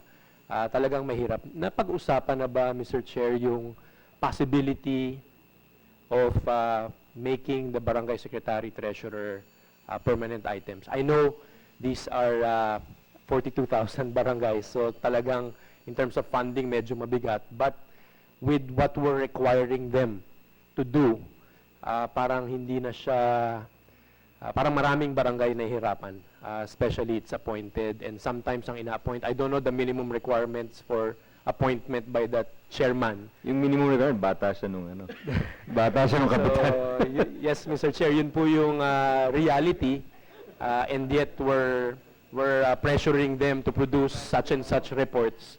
I just like to ask kung meron ng initiative with regards to this. Professionalizing. That's a good question from Kong Joet. Asik, what do you think? Given the huge logistical requirements for that. Kayo po, ma'am. Tsaka given the original conception of barangay as semi-voluntary, semi-civic work, di ba? How do you feel about institutionalizing this? Your Honors, if I may, no, I tend to agree with Congressman Garcia, because at the end of the day, the reason why we are shifting to a new system of government is primarily to professionalize government service, which includes barangay, which is the lowest unit of the government, no? And I do adhere to the comment of our chair that really the main qualification of a barangay treasurer and secretary, as the realities on the ground, is really tao ni kapitan. But if we want really to professionalize government service, we have to start with that level. In fact, kung pwede ka may minimum qualifications na college education, tapos i-civil service eligible na siya, then at least kung kahit sino ang kapitan, we assure ourselves that the two basic important positions in the barangay are professional people, in the sense that whoever is the kapitan, they can deliver what is needed in the barangay. Kasi yung tresurero, marunong na mag-budget, mag-release ng pera, wala nang learning curve, minimize na. Yung secretary naman, minutes of the meeting, implementation, and follow-up. I do tend to agree with Congressman Garcia that we make those two positions permanent, with minimum qualifications, and professionalizing eventually. Pag sinabi mo permanent, asik, maglalagay ka ng item doon, fixed. Sa ngayon, magkano bang sweldo nila? Parang honorarium lang yan, di ba? Opo. It's just an Ngayon honorarium. po, medyo tataas po. Tataas po ng konti. Yeah, that's something to fall into the PS cap, etc. The implications of that, no? But it's worth studying, no? Thank you. Director, would you like to comment on that? Yeah, same. Okay. Any other comments from the body, ladies and gentlemen, before we move? Yeah, Dr. Ko. Yeah. I just want to make a small comment.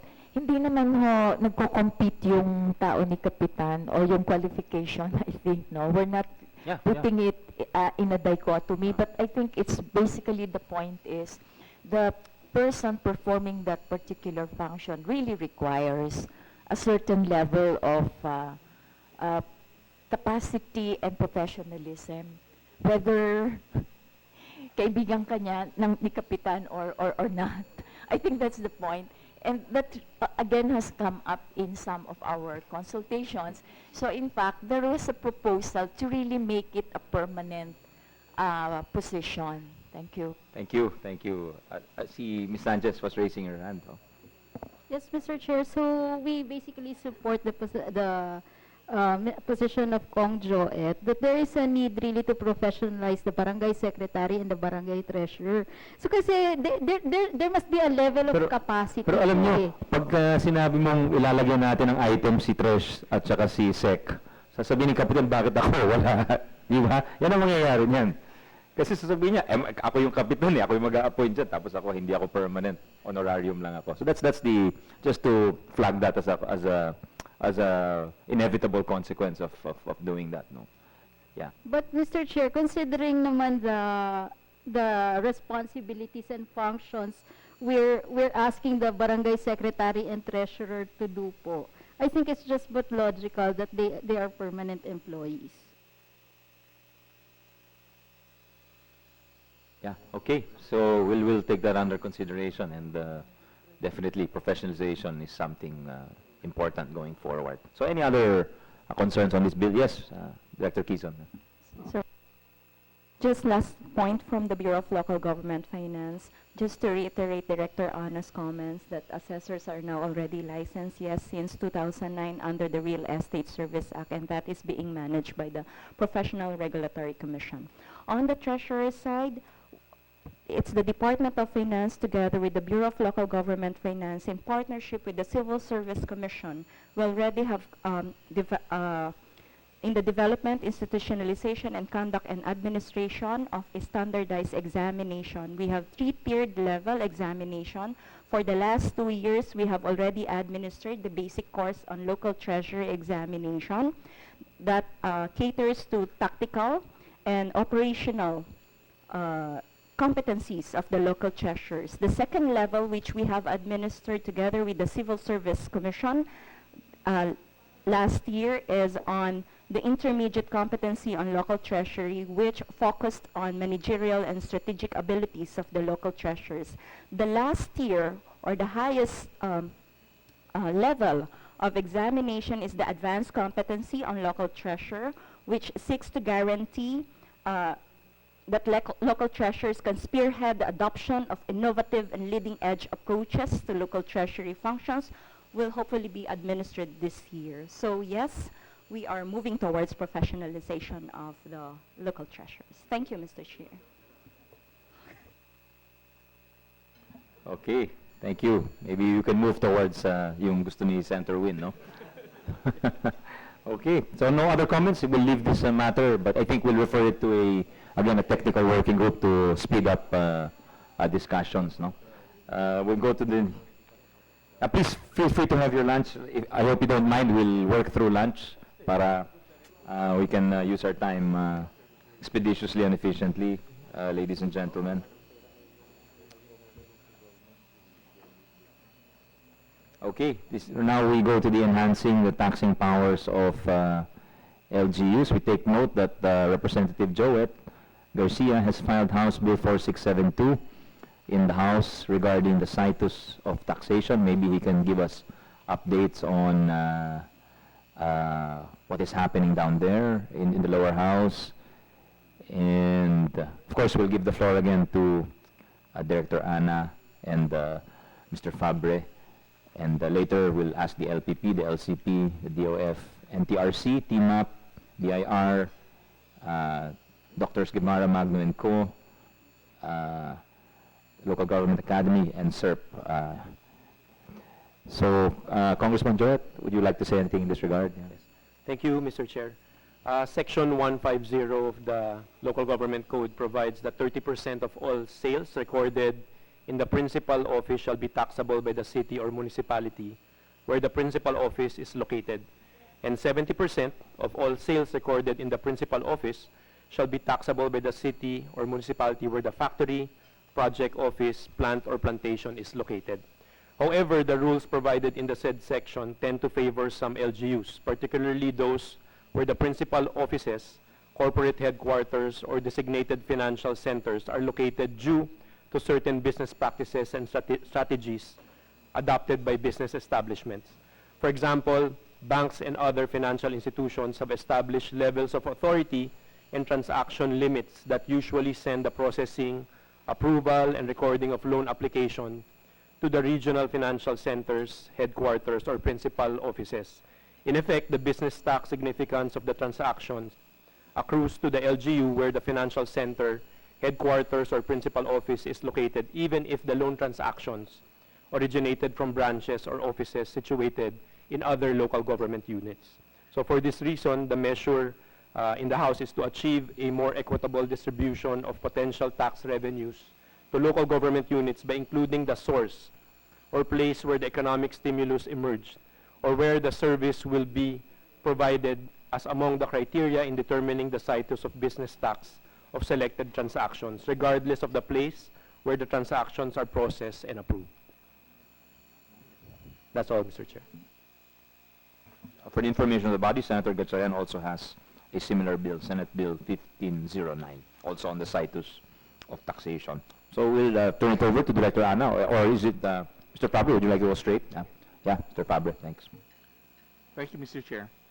On the second draft bill, enhancing taxing powers of LGUs, the issues here are, first, the revenue from local taxes with peso-denominated tax rates. For example, 500 pesos for delivery vans in 1991 has clearly been eroded by inflation over time. There's an undue emphasis on the head office of corporations as a taxable unit. LGUs which host plantations, mines, plants, factories, and sales offices of vertically integrated firms are not able to receive their just share in local business tax because the mother firm only pays this tax to the LGU where the head office is located. I think very good example, as mentioned by the good congressman here, is banks. Others is, for example, actually, which has been a big issue, have been mining firms who pay most of their taxes really in Pasig. No?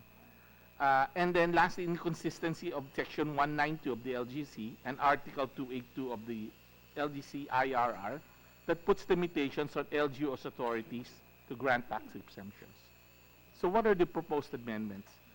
Amending Section 141 to increase the annual fixed tax for delivery trucks or vans of manufacturers or producers, wholesalers of, dealers or retailers in the delivery or distribution of certain products in an amount not exceeding 1,500, and to provide that the Sangguniang Panliliman may increase the annual fixed tax once every 3 years based on the consumer price index.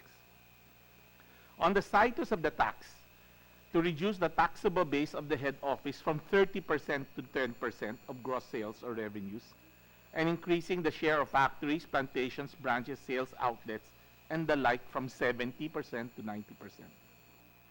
Then remove the amendment to Section 192, remove the authority of the national government to provide exemptions on local taxes, fees, and charges, and to impose a limitation on the extent LGUs can provide local exemptions from taxes, fees, and charges. What this means then is now the national government can continue to provide tax exemptions, but not on local impositions. And that the LGUs can provide tax holidays, exemptions, and the like, but only on a limited basis. That way, there won't be a race to the bottom. So what are the expected results? If the peso-denominated rates are adjusted on the base of CPI from 1991 to 2014, then tax on delivery trucks and vans should be 1,600 or 500 times 3.2. That's the expansion factor. With these reforms, collections from tax on delivery trucks and vans will increase from 178.4 million using 2012 as a basis to 571 million in 2014 if the bill had legislation had passed at that time. More judicious allocation of revenues to LGUs where businesses are located and or resources are being utilized. And then LGUs are properly guided in the granting of tax incentives, thereby preventing possible abuses. Thank you. Thank you, Mr. Chair.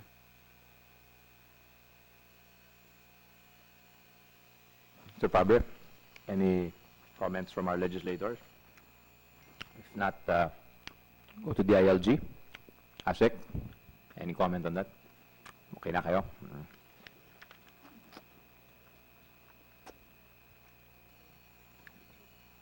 Can we hear from the LPP?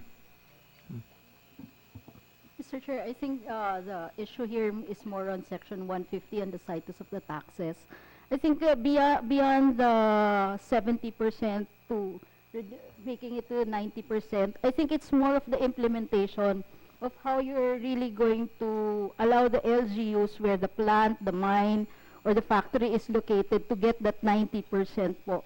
Kasi it's really the system like the banks, they have a certain system where everything is already centralized to the I think the head banks, office. any loan over a certain amount is booked in the head office. Diba? Yes po. Ganun yun, so.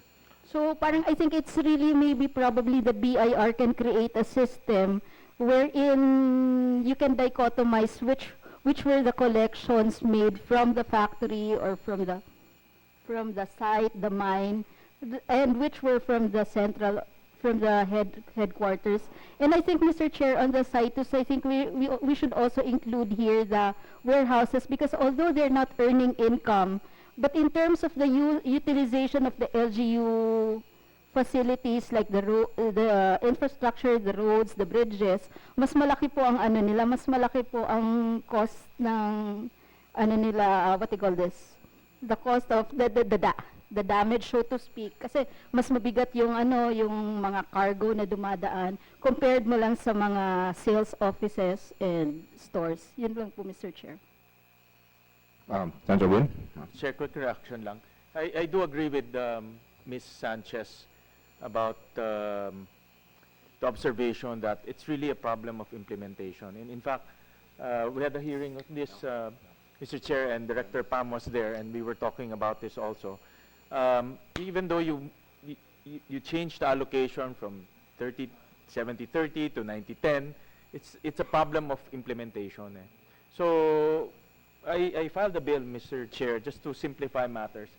The concept of my bill is to put the burden on the taxpayer. Sila mag-declare. Kasi ang nangyayari ngayon, for example, Valenzuela, no? We will now magde-declare sila sa amin. And we will tell them, hindi naman to yung output ninyo eh. In output nyo dito, mas malaki pa eh. Ang sasagutin nila sa amin, pumunta ho kayo sa Makati, i-check nyo sa Makati dahil yung doon na kami nagbayad. Then again, there's no way for any LGU to go to another LGU and ask for the receipts, ask for the books.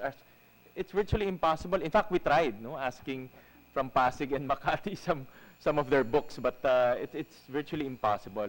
Let alone mining companies in Dinagat, mining companies in Surigao, ang head office ho nila nasa Pasig. It's impossible for those LGUs in Dinagat to go to Pasig and ask for the financial statements and balance sheet of those companies. So the proposal here really is dapat responsibility po ng taxpayer mag-declare. Kung anong output mo, let's say in Dinagat, doon ka mag-declare. Kung ano yung output mo sa, let's say Makati, doon ka mag-declare. Ikaw mag-segregate. Let's put the burden on the taxpayer because what's happening right now, the burden is on the LGU in terms of segregating which is in Dinagat or which is in Pasig. So we will just reverse the concept here. Of course, my proposal needs a lot of inputs also from DILG, no, whether we covered everything. But the basic principle here is trabaho ng taxpayer mag-segregate ng kanilang books. No? Kung ano yung sales mo sa, let's say, in Balanga, no, i-declare mo doon. Kung mayroon kang sa Valenzuela, same product, i-declare mo doon. Kung mayroon kang, let's say, in Aurora, doon ka mag-declare doon. But hindi mo kami uutusan tumawag sa Balanga to get the books and kami magre-reconcile ng accounts namin. Ganun nangyayari. The LGUs reconcile with one another, which is virtually impossible, no? Especially if the LGUs are in the provinces. No? So the concept here really is to put the burden on the taxpayer. But we want to get the inputs from Director Pam because I know Director Pam has been quite vocal about this issue on the Situs of tax. You know. Sure. Senator Win. Director Pam, yeah. Thank you, Mr. Chair. And yes, we recognize your sentiments, Senator Gatchalian, and we've had quite a few meetings on Situs of taxation. And we have been recommending, we also want to recognize Congressman Jowett that we support your proposal on House Bill number 4672 on this.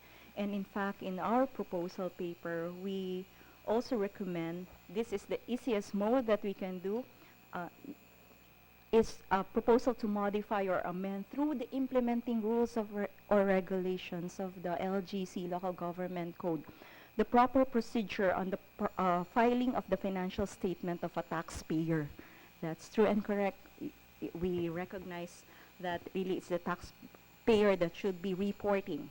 That instead of a consolidated financial statement, wherein where the problem lies, the business taxpayer shall be compelled to make a full disclosure of its payment made to a particular LGU for determination on whether or not correct sales tax was paid pursuant to the provision of the LGC on Situs of taxation, even without changing the 70-30, the 90-10, or if we want to have an 80-20, I think the proper recording should be addressed first. And that, the easiest mode is, let's amend the IRR. Because we can already do that. And just a clarification, Director, sorry to interrupt, no? Are we just talking about sales tax? Because I think the concept of Kong Joet goes even wider. It's talking about banks. yes. In the case of banks, there's no Yes. sale. Because it's a deposit is legally it's a loan or accommodatum, di ba? So yes. Yes, you're how correct, do we Mr. apply that in that case? We already have a local finance circular stating that where you file the loan application, and that's where you also have to pay the right tax. And we want to also to report to you, Congressman Joet, that you have requested the LGF to get in touch with the Bangko Sentral ng Pilipinas to circularize again this local finance circular. And yes, they have already agreed. In fact, BSP already issued circular letter CL-2017-009. The said circular intends to remind BSP-supervised financial institutions on the provisions of our Local Finance Circular number 2-07 dated February 26, 2007, prescribing the guidelines governing the imposition of local business tax on banks and other banking institutions to ensure compliance by banks of relevant and existing policies of the Department of Finance on the Situs of local taxation. So they have issued this, Congressman, in 2017. How the city, how is it operationalized? Like in a case of a loan that's booked in Valenzuela City, for instance, and but the head office of the bank is in Makati, I presume. What is the Then what they is the rule should there? have disclosed that and reported that in Valenzuela. The whole loan, The regardless loan. of amount. Yes. So the bank will lose the ability to book certain amounts in the head office. Yes. Okay. Mr. Chair, Yes, Congressman. I think although we're very happy that BSP issued that circular, but I think what the banks will just do is if, for example, a person in Valenzuela would apply a loan in a bank in Valenzuela, ang sasabihin lang nung branch is we don't anymore cater to loans over 20 million. So pumunta ka sa head office. sa Makati, doon ka mag-a-apply. So in my bill, Mr. Chair, we consider also kung saan nanggaling yung naglo-loan, yung residency nung naglo-loan, para may way pa rin na matrace na nanggaling pa rin siya sa Valenzuela. Kasi kundi gagawin lang nila regional loan center, central loan center, and then wala nang loan na ipoprocess in the branch. So maikutan na rin nila even with the IRR.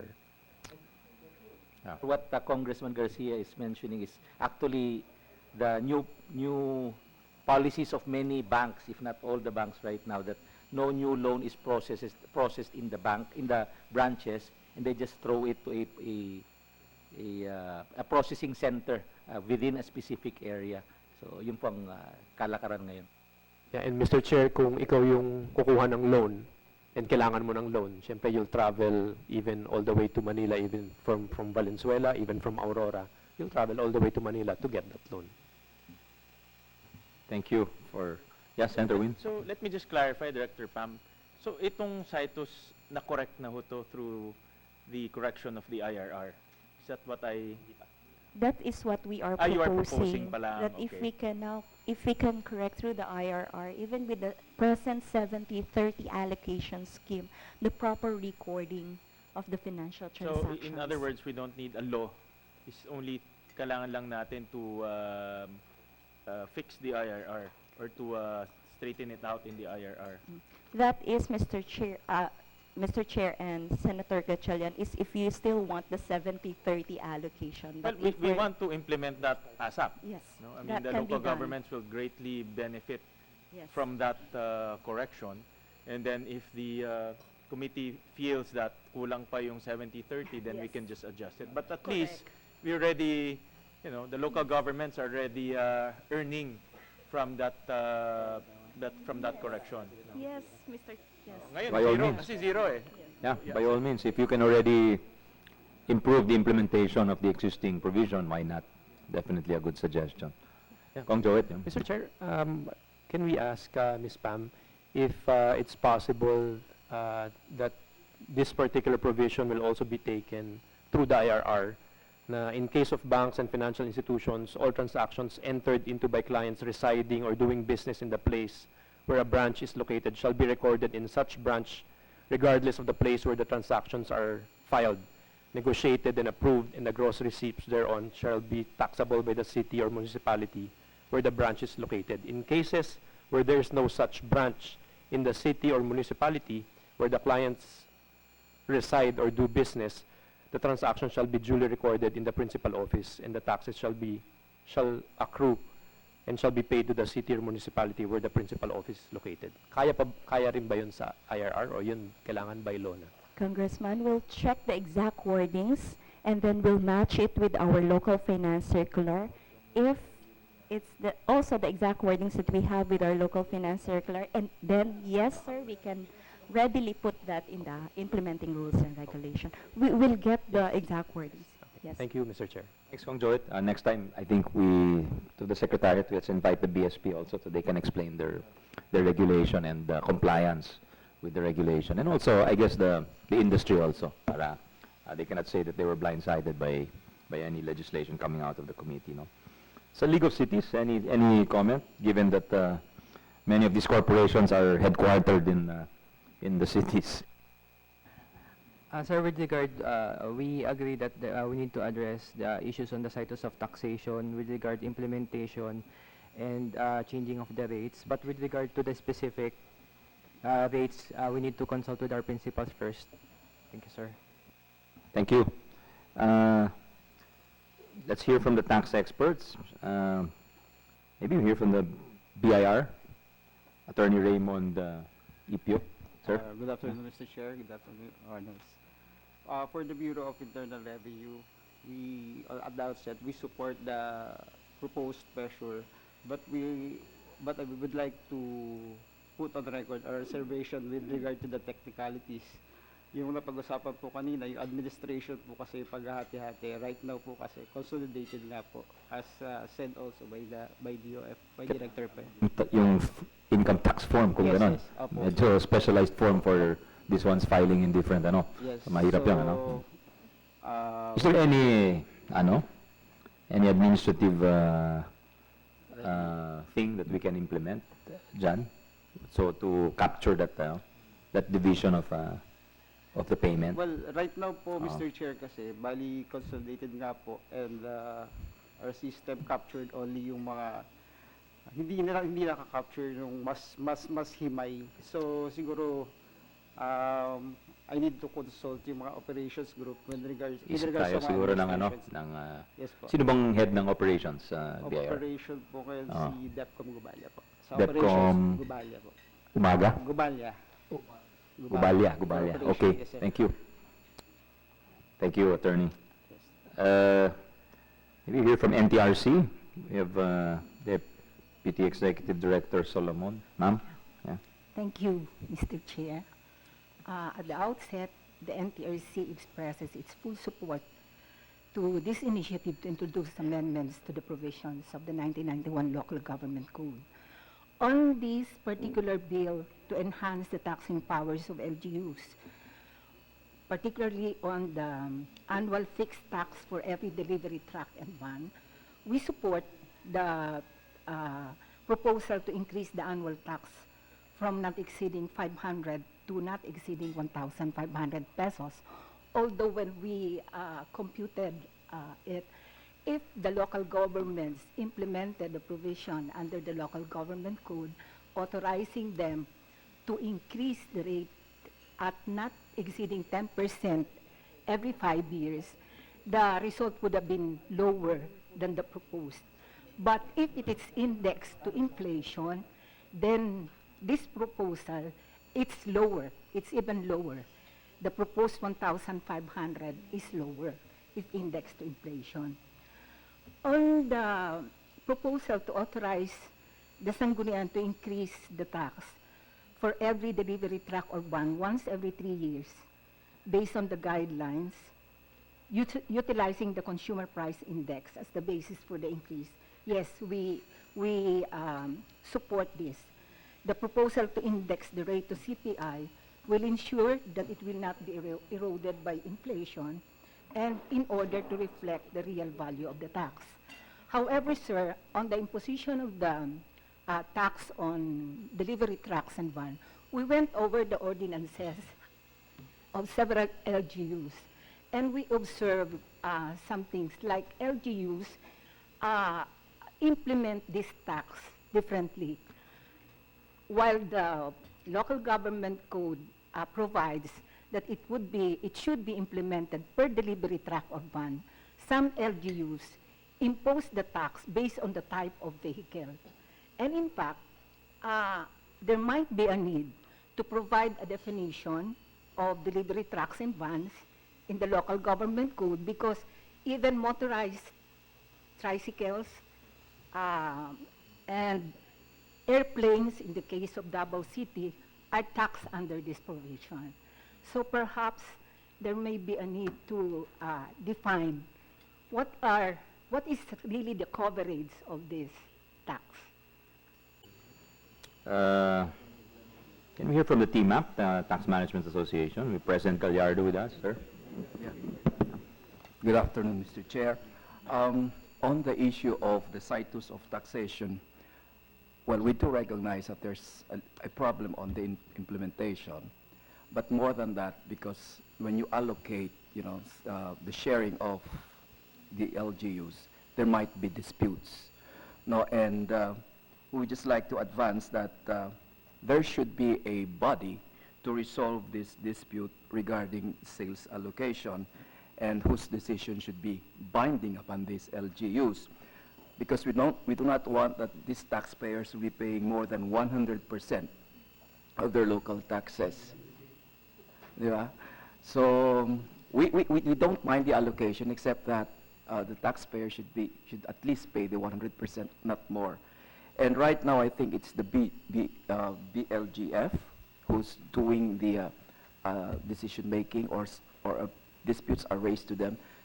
I don't know if that's the proper body, but we have to have a body who will resolve this issue, and the decision of this body should be binding upon the LGUs, because right now, some are even paying more than 100% of what they're supposed to be paying. Okay, thank you, President Gallardo. Can we hear from, well, before I call the next resource person, can I just check with the DOF? You're okay with the incentives provision? That's not limited to, as long as it does not exceed 6 years, that's the limitation here. That is acceptable to the DOF. I know you're very sensitive when it comes to incentives and things like that, so. Mr. Chair, we would like to defer that position to the Department of, our mother Department of Finance. Okay, but yes, sige, we'll await your yes, position on that. But I think it's a good provision because it allows flexibility for local governments who are not blessed to be chosen as business centers, but need to attract investments. Yeah. Dr. Guevara, anything on this respect? You're the one of the tax experts. I think, sir, many of the taxes of the provinces are nuisance taxes, and they should really be overhauled. I mean, for example, this annual fixed tax for delivery trucks. Can you imagine a government official running after a delivery truck just to get this very small fee? I think a deeper, for example, I would really like to give local governments the power to impose an excise tax on many negative externalities like plastics and garbage and gambling, because the national government does not really have the wherewithal to impose all those things. The second thing is, while Ma'am, some governments have already done so, di ba? QC, there are already ordinances for plastic, di ba? So there's nothing in the code which prevents them. They are prohibited from imposing an excise tax. But do they impose? It's a fee. That should be really lifted. The second thing is, while I do sympathize with Senator Gatchalian and Congressman Jowett, the situs of the tax is not just a matter of saying 70-30, because in terms of integrated businesses, like for example, tuna, how much will you allocate to the place where the tuna is fished out? How much will you allocate to the place where the factory is and where the sales are generated? In the first place, the sales are only recorded in the place where the sale is transacted. So it's not really a matter of just saying like that. I think, for example, for BIR cannot set the parameters because there is a law where large taxpayers are supposed to file their income tax just in one place. And that's a law. You cannot really revise that. I think we should really do more presumptive allocation. And for example, the value added as indicated in the input-output table can be used as a basis for presumption. Like for example, in the value-added manufacturing generates 30% of all the value of tuna, for example, then manufacturing will get 30%. So packaging, for example, the value added of that is only 20, then we should really allocate 20%. But we should have indicators, independent indicators, which can be incorporated in the law or in the IRR just to be sure that the allocation is not discretionary and is not arbitrary. Very good points, Dr. Nene. Dr. Magno, anything to say on this? I agree with the principle of the Situs of tax, considering that we are talking here of shared development. When there is business, there are also externalities, and I think it's been mentioned that externalities do arise, and the positive externalities would be the income shared to LGUs, and I think that supports the idea of the Situs of tax. While the negative externalities would be things like environmental damage, pollution, solid waste problems generated by the business, maintenance of roads. So as a matter of principle, the Situs of tax is in agreement with the concept of shared development and dealing with the externalities that arise from economic activity. Thank you. Dr. Ko? Mr. Chair, I abhor tax, so I have nothing to say on the... Okay, you're not alone. Local Government Academy, Ms. Pernell, anything to say on this? On this certain bill, sir, we have nothing to... Okay, thank you. Sa UP SERP, si Attorney Mark, Attorney Gamboa, nothing. Any other, meron ba tayong hindi na tawagan on this bill on enhancing the taxing powers of LGUs? If not, we can move on. Any other last comments? Yeah, Congressman Joel. Mr. Chair, with regards to yung Section 192, authority to grant tax exemption, maybe we can also review the telco franchise. Kasi in the telco franchise, they are exempted from paying local taxes. In fact, in our city of Balanga, we have a case against one of the telcos kasi we're trying to charge them business tax. So, but yung lumabas yung panibagong franchise nila, wherein very clear na dun sa franchise na exempted sila from all local taxes, naging moot and academic na yung case against them. So I think why was it mooted? You're charging them for retroactive hindi naman forgiveness yun of past indebtedness, di ba? But parang the new franchise cleared the wording of the old franchise. They were contending that even the old franchise... So in effect, it was operated as a condonation of... Yes. So, okay. And I don't know if kailangan pa rin ng telcos ng exemption from local taxes given that the reporting income, and I think the first 25 years ngayon, second 25 years, is already, I think they're already making money. So baka it's something that we can review also pagdating dito sa exemption to tax privileges. And then second, Mr. Chair, although nabanggit din kanina, yung tungkol sa the just share of local government units pagdating sa IRA, I think it was mentioned that the internal revenue taxes from BOC are excluded from IRA. And in a committee hearing in the House, BAR acknowledged that it is indeed internal revenue. So kaya nga during that hearing, and I guess nandito rin naman po ang DBM, DOF, BAR, ang pinopoint out parati ng national government is there's a Supreme Court case. There's a pending Supreme Court case filed by Governor Mandanas, also filed by my father. But we don't need to actually wait for the case. Kung clear naman sa lahat na it is indeed internal revenue, why not pag-usapan na ng both national, ng all agencies, the President, para ibigay na to sa local government units. And Mr. Chair, just to show how much is not remitted to the local government units, from 2009 to 2011 alone, this amounts to 233.1 billion. Internal revenue taxes from BOC. So we don't have to wait for the Supreme Court decision. Sana we can all talk about it, and if it's acknowledged that it is indeed internal revenue, so talagang part siya ng just remittance to the local government units. Right. Yeah. Good point, no? That's under number 9. I think we'll get to that eventually. Enhancing the share of LGUs in the ERA, or Internal Revenue Allotment. Any other comments before we leave item number 2, enhancing the tax powers? Then we'll also refer to, yes, ma'am, Ms. Solomon. Mr. Chairman, on the proposal that to extend the maximum period of the grant of tax incentives from 1 year to 6 years, we have some reservation on this. The 6-year period may be too long, considering that the term of office of a local chief executive is just for 3 years.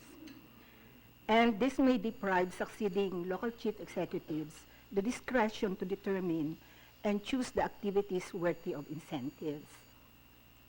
On the other hand, the duration of the incentive, we believe also that the duration of the incentive should be sufficient in order for business enterprises to sustain their financial viability.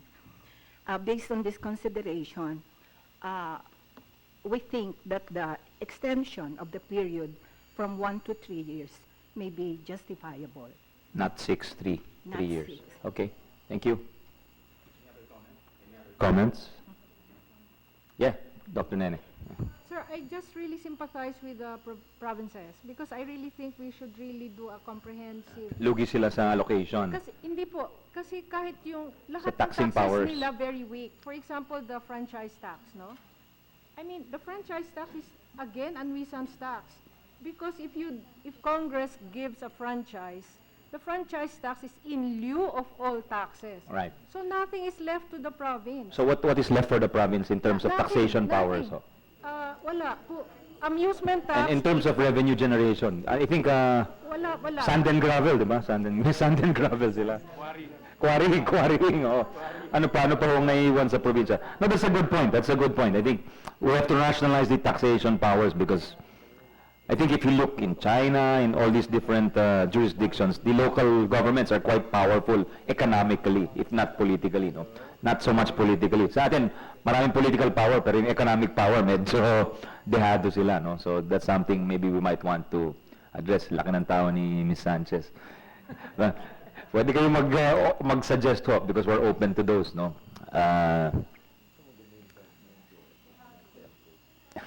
Yeah, because and in addition, they lose some of the revenue in the cities with the creation of cities, no? So, any other comments? I think we've exhausted that for today, and then we can again also refer to a technical working group. So, thank you. Can we now talk about number 3? Providing for, maybe I think we've already gone for 2.5 hours. Let's call a break for 5 minutes to allow a health break for humanitarian reasons. So, thank you again for bearing with us, and let's resume after 5 minutes. Thank you.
Okay na po ito, ma'am? Okay na.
Thank you, ladies and gentlemen. Let's call the meeting back to order.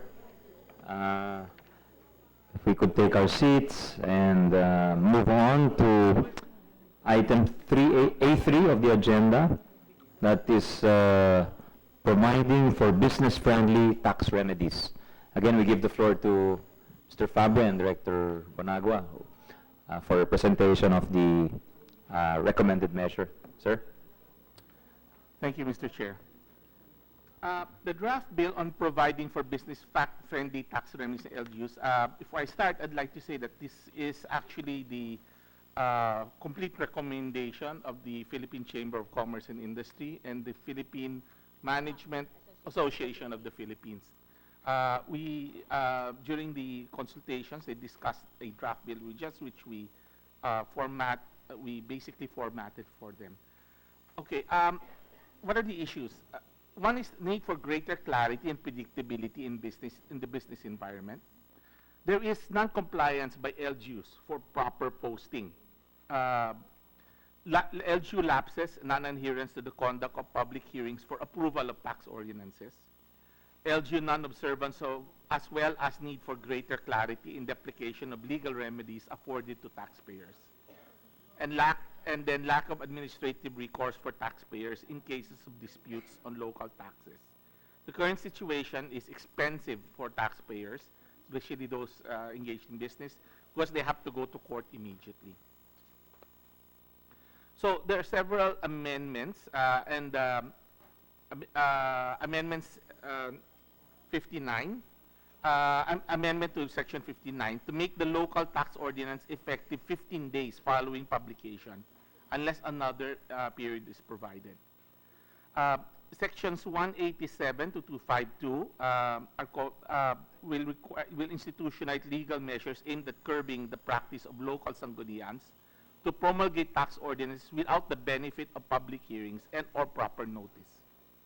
And provision of an administrative mechanism to ensure observance of procedures due process in the exercise of legal remedies afforded to taxpayers, particularly in disputing tax assessments and in filing of claims for tax refunds. Actually, the PCCI has informed, and PMAP has informed us that a number of these things have already been addressed in the IRI issuances done by the DILG and I think the BLGF, but they wish to have this enshrined in law, okay, to avoid changing the interpretation later on. So what are the envisioned results? The posting of the ordinances in places frequented by public shall encourage those affected by such measures to influence the shaping of local tax regulation and local revenue generation policies. It will reduce the cost of filing appeals through the prescribed administrative mechanism that does not go, and that will mitigate having to go straight to the courts, and the speedy resolution of appeals.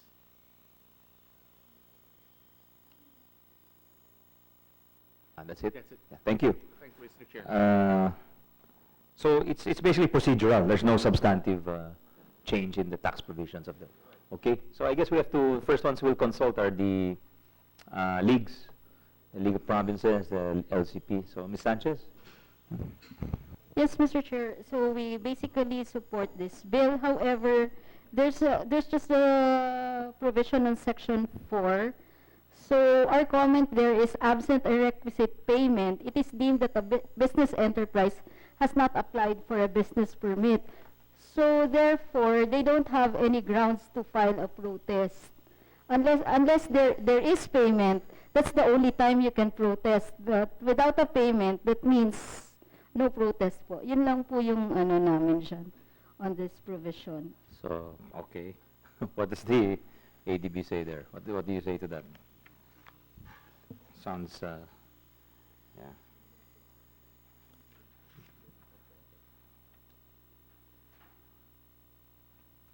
As while you're thinking about it, we'll ask the LCP. Mr. Gonzalez, sir? No comment? You'll file a position paper on that? Okay. Ms. Tolosa, any comment? No? Attorney Corpus, anong grupo nyo? Saan po kayo? Sa Customs. Sa customs? Opo. aside from the proverbial pie that has to be divided. Yeah.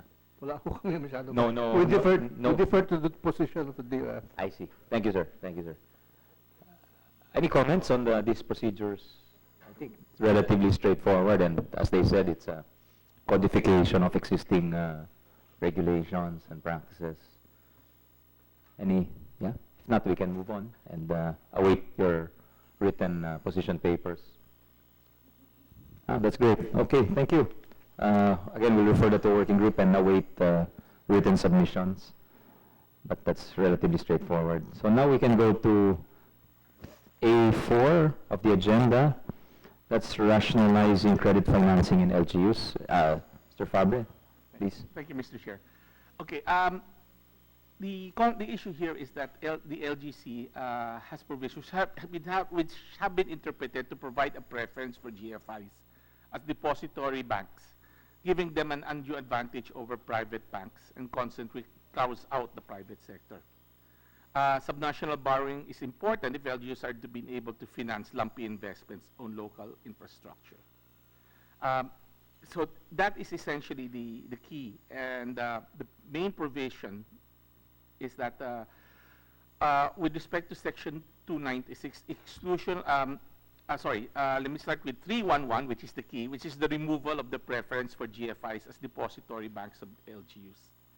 But also to balance this out, to amend Section 296, which is to exclude the stabilizing finances, or basically borrowing for the purpose of budgetary support, as a reason for availing of loans from government or private banks. So we, what are the envisioned results? Private banks can be depository banks for LGUs and increase in LGU availing of loans from private banks. Thank you, Mr. Chair. Clear. Any comments from the body? Yeah, Senator Win. Mr. Chair, I do agree with the proposal to allow private banks to participate in local government finances, particularly deposit operations, even payroll operations. But this will improve competition among banks. I noticed because of the limitation to two GFIs, in particular GSIS and DBP and Land Bank, innovation in these banks is really, really slow. In fact, some of the private banks offer online banking, they offer internet payments, but the two GFIs are not offering the same services. So maganda ho yung suggestion, but I have one reservation lang, and I don't know if the bill addressed. When you open this to competition, obviously they will offer many things. No? And when they start offering many things, this is now prone to corruption. So what are the safeguards identified in the bill so that corruption will not be a motivation for the LGUs to choose which particular private bank to engage in? I'll give you a very specific example. Term deposits. No? Mag-o-offer si Bank A ng, let's say, 3%. Mag-o-offer si Bank B ng 4%. Sasabihin ni Bank B, dito mo na ilagay. No? In 0.1, i-rebate ko sa inyo. Diba? May mga pwedeng mangyari yan no? Because you're now talking to private entities which are much more flexible in terms of offering many, many things, no? Including side deals. So what are the safeguards that we can employ so that corruption will not happen in choosing which bank to engage with? I don't know if the bill, I haven't read the bill, to be honest about it. It's a very valid concern. I think some government agencies, it's become an issue already recently. No? A constitutional commission put its money in a certain local rural bank. So that's become an issue. No? But it's a valid concern, I think, because what if we put a provision that if the offers are equal, then you go with the government bank, but then that preserves the ability, and it still preserves the competition to get the business, no? But it also preserves the sort of like an equity of the incumbent rule for the government financial institutions. So, Mr. Mr. Makaspak. Yes, thank you, Mr. Chair. At this point, I cannot categorically say if we are in favor or not of the proposed provision with regard to the removal of the preference for government financial institutions as depository banks of local government units. However, may we raise the issue that may arise with regard to operationalization of this proposed measure. Do we download the shares of the local government units from the internal revenue allotment, from the national wealth and other national government transfers to the local government units through the Bureau of the Treasury, through the issuance of authority to debit account? Now, if we will allow the LGUs to have depository accounts in private banks, the national government agencies like the Bureau of the Treasury may not be anymore able to download the fund through the authority to debit account issued scheme, which is presently being implemented. So the national government agencies may likewise be required to open the bank account in the private banks. So I think this may pose somehow an operational problem. And we also support the statement of the Honorable Senator with regard to the possible problem that may arise in case we will open or we will authorize the local government units to use private banks as their depository banks. Okay, thank you. Any comments from the body, from our members of the academe? Any comments on this? Our different agencies? Hindi natin imbita yung Land Bank and DBP, so we'll need to get their comments, no? Their defect. Baka magulat na lang sila. Mag-withdraw na yung mga accounts mawala na bigla. So, would you... I just want to pose this question to DBM. Does this fall under the procurement law? Engaging, for example, again, no, term deposits. So mag-offer ka, o meron akong 100 million ngayon. Give me a bid for the next 6 months. So laban-laban yan eh. Diba? Laban-laban yan. So how do we now, this is a form of parang procuring na rin, no? You're procuring a service or procuring something from the bank. Does this fall under that category? Just to ensure that the bids are transparent, the treasurer is getting all the proper bids from the different banks, and everything's recorded and transparent. Importante naman transparent eh. Para walang undercutting kasi nangyayari yan. Even in the private sector, they can undercut each other by giving rebates eh. Yes, but at this time, yes, sir, at this point, I cannot answer that question because there's another bureau handling the procurement matters. But in the position paper that we will submit to the committee, we will address your concern with regard to the applicability of the procurement law and the rules with regard to this provision, sir. Siguro imbitahan natin yung government, GPTV po. GPTV, yeah. Let's invite them to shed light on that, no? Thank you, sir. Anything else? Director Quezon. Mr. Chair, Senator Gatchalian, the operative word that was used here in the provision is the word preferably, and therefore does not mandate exclusivity in choosing the appropriate depository banks. In fact, just last year, the Department of Finance issued an amended guidelines on authorized government depository banks, which relaxed the preferred provision and included additional 4 non-GFIs banks. So that's in section 2. Tinanggal na yung preferably government owned. And we're also one with Senator Gatchalian in saying that, of course, at the end of the day, the Bureau main concern is safeguarding of the funds, making sure that this will not be lost or stolen. Okay. Any other comments? We need to solicit more comments from affected parties, I think. Also, I think, Mr. Chair, also going with Senator your Win. comment earlier, no? I don't know if this will be addressed through the IRR, but the LGU should be encouraged to deal with banks that are with a credit rating of or universal bank for that matter, no? Baka nga in their own locality, may mga rural bank doon or may mga small banks, and the risk is very high. No? We're talking about the salaries and taxes of the constituency. So I think that can be addressed through an IRR, or I don't know if we should include that in the law, but it should be limited to universal banks or even commercial banks siguro pwede. No? But banks that are rated with higher credit ratings. We'll invite the BSP also, so they can enlighten us, and maybe some of the BAP, Bankers Association, and the rural bankers, the thrift banks, so we'll get their point of view also. So if there are no other comments, ladies and gentlemen, we can leave that, and we'll go to number 5, A5 on the agenda, reducing the cost of doing business in LGUs. Mr. Fabre. Sir. Thank you, Mr. Chair. Sorry. Reducing the cost of doing business in LGUs.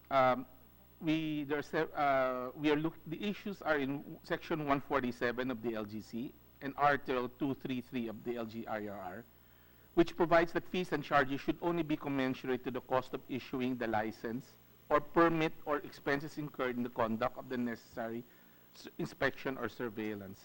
Moreover, no such fees or charge shall be based on capital investment or gross sales or receipts of the person or business.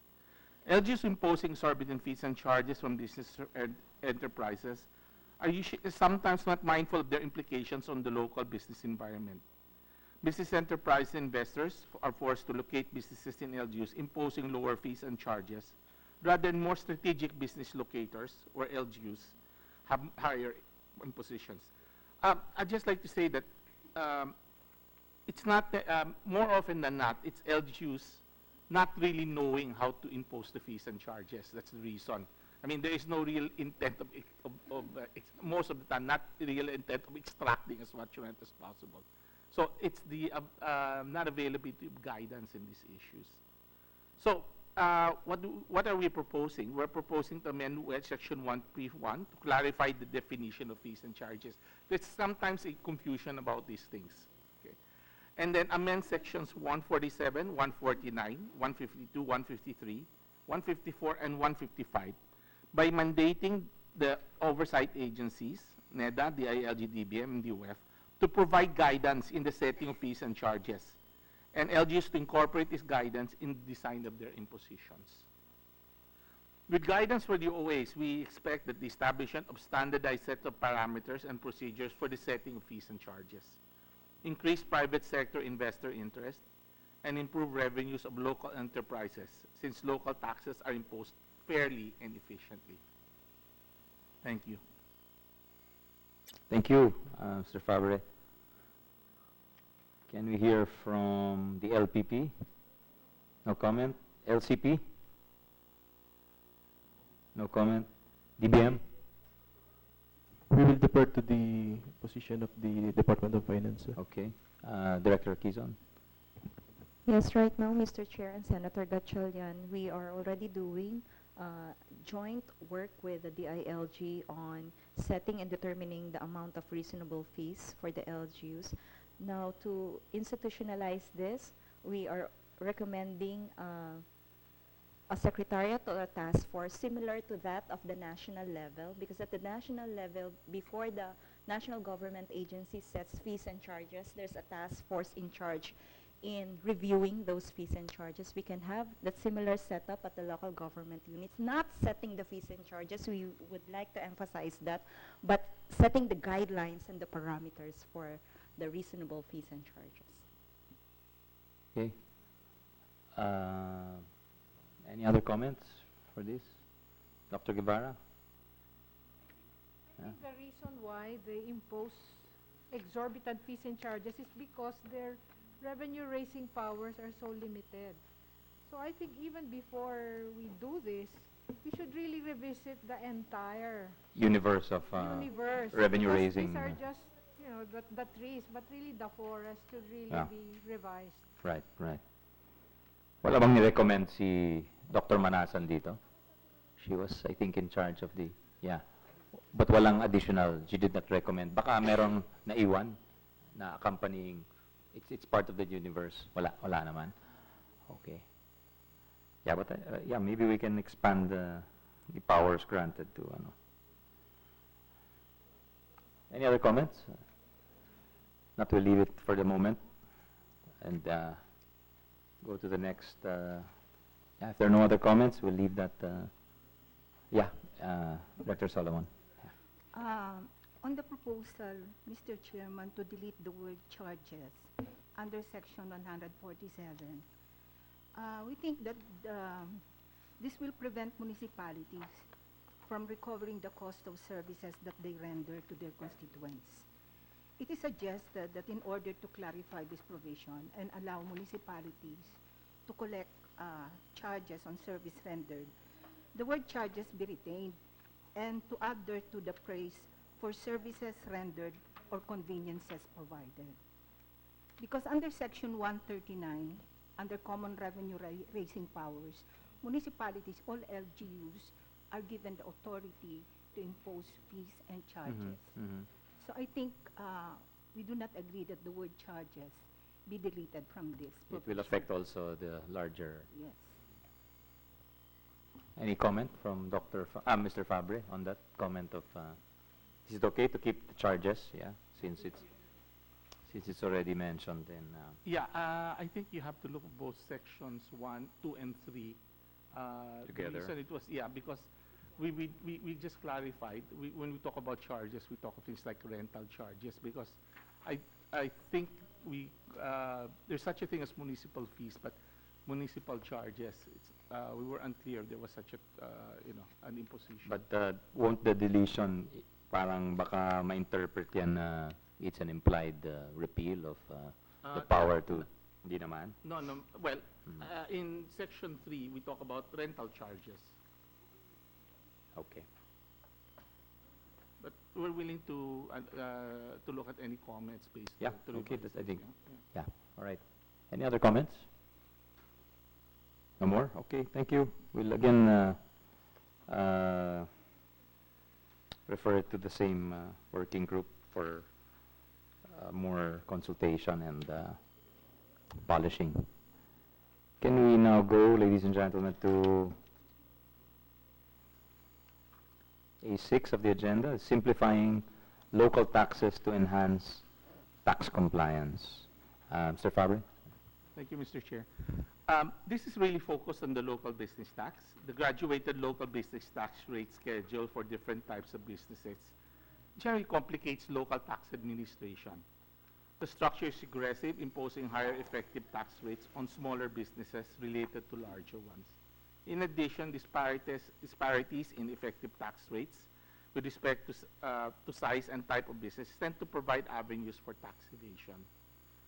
So we are recommending to simplify local taxes, or specifically local business taxes, by replacing the graduated rate schedule, a single flat rate that cities and municipalities can levy up to a maximum of 1.5% of gross sales or gross receipts for all types of business and transactions.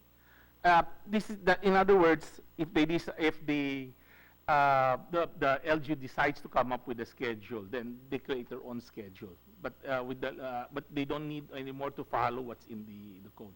So we're eliminating the schedule in the code, putting up a maximum, a ceiling of 1.5, and then for the LGUs to decide through a local tax ordinance if they want to schedularize it based on different types of businesses.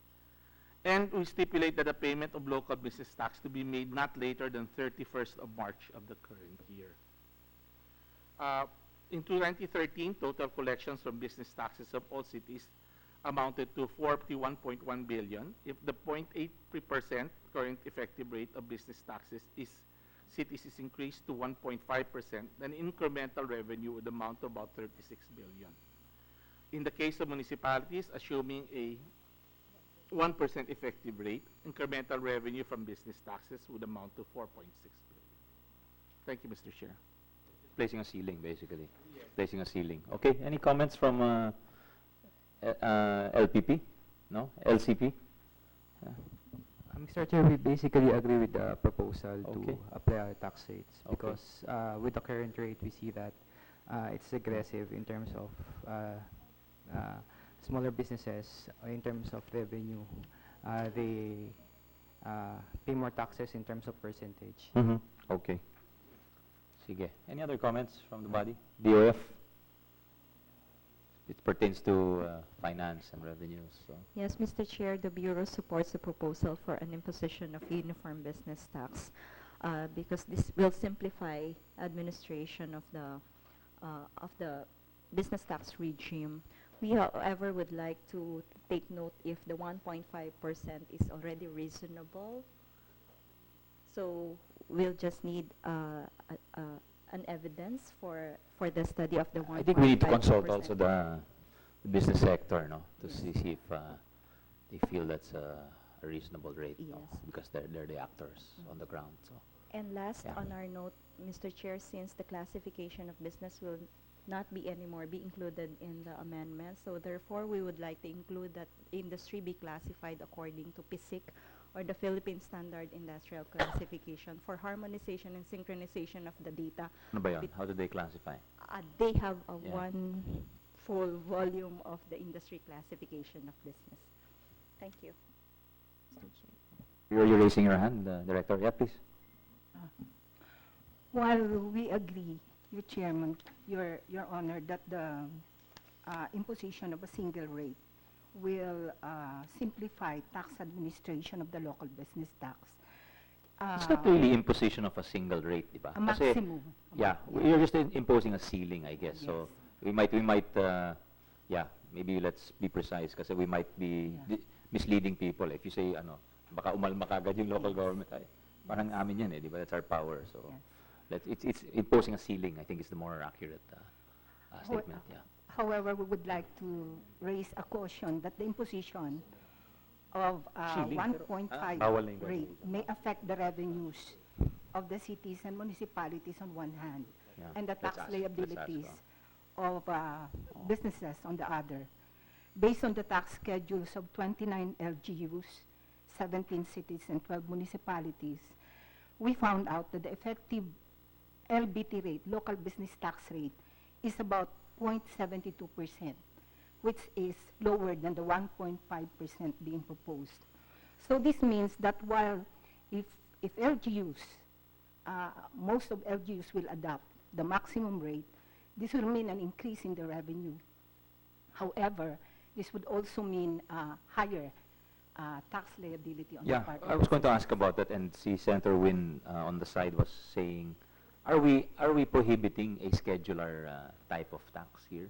Because that's where the point of Director Solomon comes in, that maybe the scheduler is meant to effect some kind of progressivity, according to the ability to pay of the taxpayer. Like maybe the smaller, I don't know, that's just my initial impression. But is the bill prohibiting a scheduler? So anything below 1.5, they can provide a schedule. Okay, all right. So, the only difference is that instead of cementing the schedule in the law, the LGUs now will be, if using the PSIC, will set their own. It's actually giving them flexibility, greater flexibility. Precisely. Okay, let's just maybe firm up the language to say that nothing shall prevent LGUs from adopting a scheduler. Director. Mr. Chair, with regards to the LGUs right now have 8 classification of industries or business types per local government code. So that's what's identified or listed, enumerated in the local government code. But right now, the Philippine Statistical Agency have around 200 list of types of businesses which are not yet enumerated in the code before. So this will actually help local government units identify the different types of businesses not enumerated in the code and provide the necessary or the rates that they wish to impose on certain types of business or industry. So I think that would... The current bill? You want to put it there? I don't see it kasi. That's actually encompassing in the... because in the previous statement in the local government code, for industry there rates fixed per industry or per Right, business right. type. Right now, we are providing just the ceiling of 1.5 for any type of business Right. that may be identified at the local level, not necessarily just on Yung the 8 sinasabi niyong categories. reference to the PSA's typology, did you want to put it here or bahala na kayo sa implementing rules? Bahala na kayo? Oh, sige, sige. Okay. Any other comments on this? Yeah, of course, Dr. Nene. I have a more radical comment, sir. Because this was implemented when the paradigm in public finance was progressivity. So you impose several different rates. Is it now No, regressivity? Remember, sir, the VAT is a flat tax regardless of the industry. Because what gives you the right to tax wholesaler heavier than service establishments or, for example, producers of ordinary commodities? I think that public finance now really promotes flat taxes and non-distortionary, because this really gives government the opportunity to say you should be taxed less, this should be taxed heavier. What gives government that right? Because, businesses know better than government. So, well, I Matagal think, na kayong wala sa DOF, ma'am. aba, nasa real world na po ako ngayon. Oo. Nagbago na po yung Opo, pananaw nagbago ninyo. na. And I think, for example, instead of having progressive business taxes, we should just, a flat rate would be good. Like the VAT is very, very efficient and very revenue productive. The other thing is, I'd really like a more radical approach. Probably we should rethink, give the local government a chance to impose a local income tax or a surtax on the VAT. We should really look at that instead of just, coming up with what has been fixed in 1991. Nagbago na yung mundo eh. Iba na ang palakad, di ba? So, siguro we should, I'm sorry, Mr. Chairman, I probably am the Bolshevik here, but, we should really do a more modern, progressive thinking for local finance. So, greater powers. Yeah, but in a way. Okay, let's look into that. Yeah, Asek. Quickly, with all due respect to the comment, well, business taxes are very much different from VAT, which are pass-on taxes, no? And taxes based on consumption. As long as, in the case of business taxes, it's not necessarily a pass-on tax. In fact, at the end of the day, not all of those business taxes are passed on to the consumers or to the business individuals or business organizations. So, progressive taxation in businesses is acceptable. The only thing which is more Bolshevik type, if later on we may decide to pass on certain specific consumption taxes to the local government. Yun ang talagang pwedeng mangyari, but of course it only happens if we're under a federal system of government. But in the meantime, I think it's very quite acceptable in the study made by DILG and DBM's partnership to have this kind of an update or upgrade on the business tax system in the local government. Pero maganda po yung suggestion, but most probably if we are under a new system, we can consider that. Salamat po. Okay. Pero, ano yung survey? Parang 3% lang yata yung urgent yung new system, di ba? Anyway, any other comment on this? Very interesting debate here, no? And we'll assure you that we'll look at those. Any other comments on item 6, simplifying local taxes? If there are no others, let's again refer that to the TWG, and we'll go to item A7. This is enhancing Inter-LGU cooperation. Again, Mr. Fabre, sir. Thank you, Mr. Chair. In enhancing inter-LGU cooperation, the issues found were inter-LGU cooperation is deemed necessary and critical when delivery of devolved service involves economies of scale, meaning cuts across local government units, and externality or spillover effects, such as in the case of environmental management or coastal resource management. The LGC actually allows for a variety of financing mechanisms and internal structures for interlocal cooperation, which is an advantage in terms of flexibility. But conversely, it's also a source of weakening since they are not LGUs. The interlocal cooperation among LGUs are not juridical entities or cannot sue or be sued, and lack corporate powers and legal personality. Attempts at inter-LGU cooperation to date have been hamstrung by questions related to how they will manage funds when they are co-contributed to the alliance, and how they can access financing from both credit and capital markets as a group. So the proposed amendments are to Section 3 and Section 33 to allow the establishment of a regulatory framework that includes requirements for the creation, registration, and monitoring of interlocal alliances under a national national regulatory authority that would vest them with the legal personality to properly conduct their business. A good example, I think, is which is created by law, is the Metro Naga Development Council. We can dispense with that. You can just read that now. But anyway, the expectation is that it can empower LGUs to build and consolidate alliances as a way to improve efficiency, transparency, and accountability of local governance. The framework for the ILC can take advantage of economies of scale in service delivery and huge investment projects contributing to reduced transaction costs.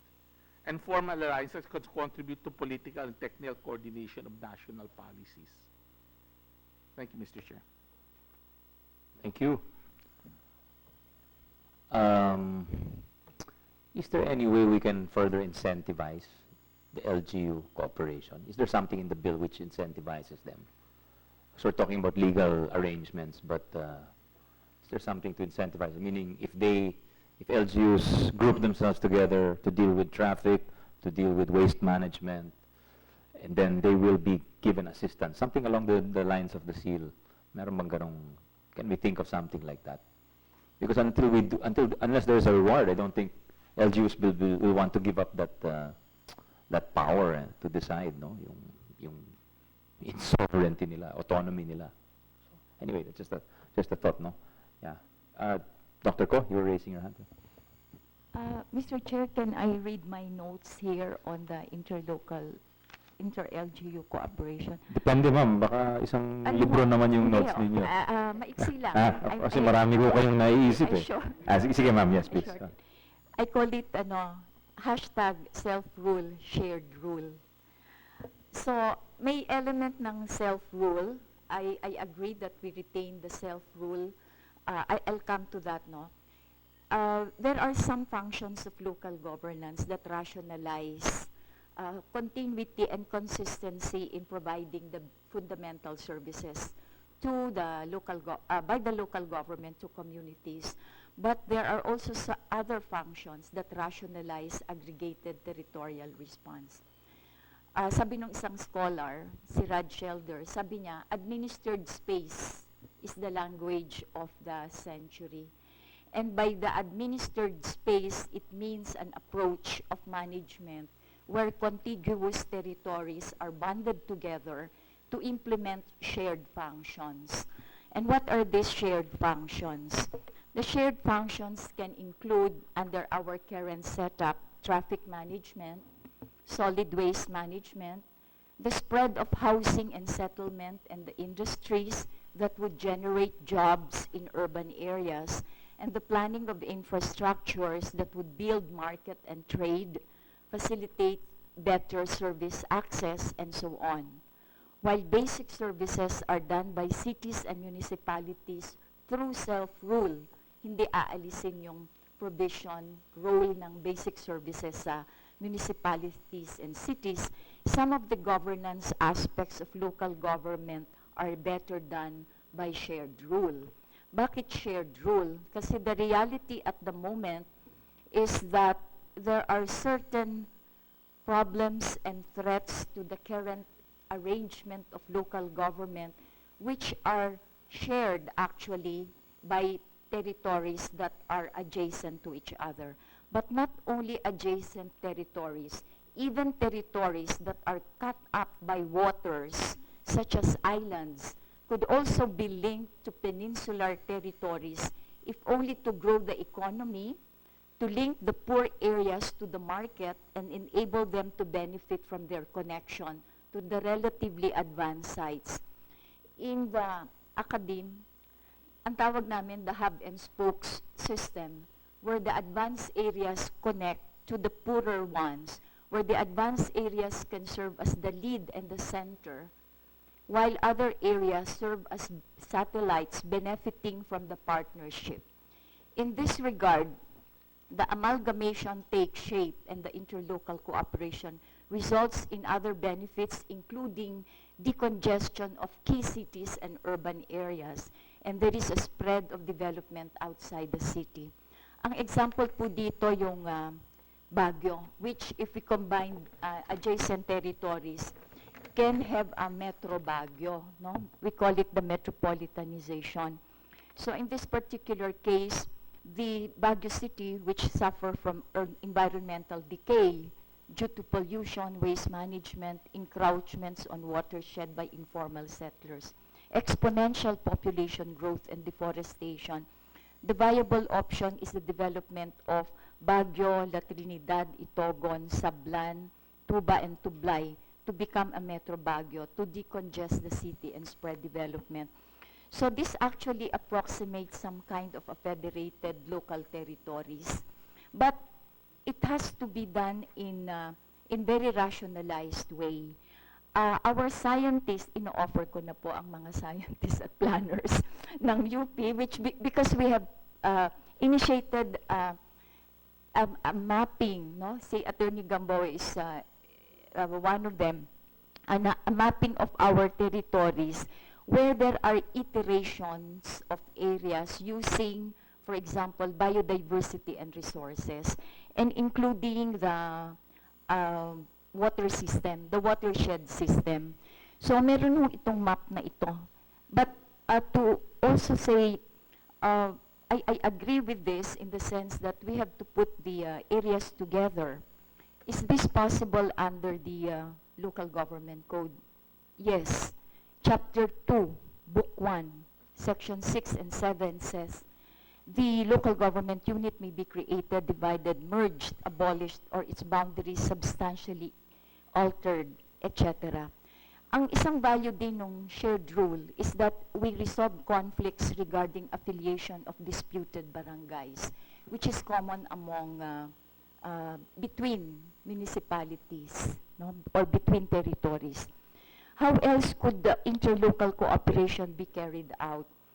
My radical suggestion is we design this, we make the proposal by changing the design, which is the creation of a special administrative authority, which and by doing so we empower aggregated territories to define their functions and their role under a shared rule system without diminishing the self-rule.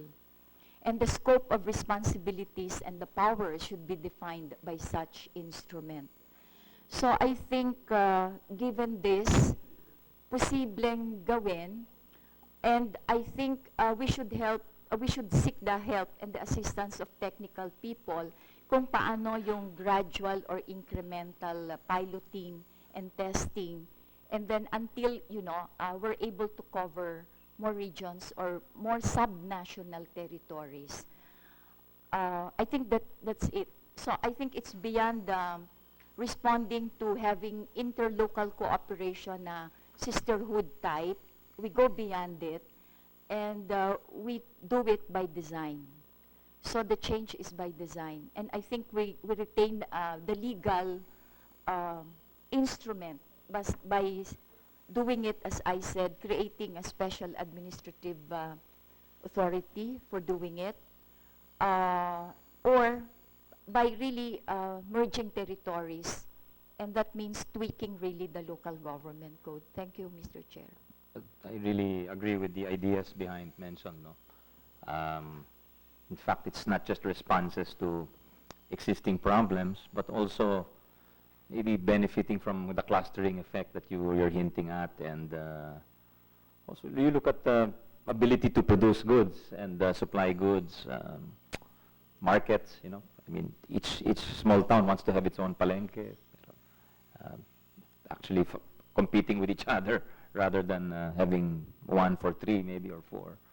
So, yeah, aside from Baguio, I'm curious, please share with us your, maybe we can ask Attorney Gamboa. I'm sure he's done something at SERP already. Has SERP done something on that? I mean,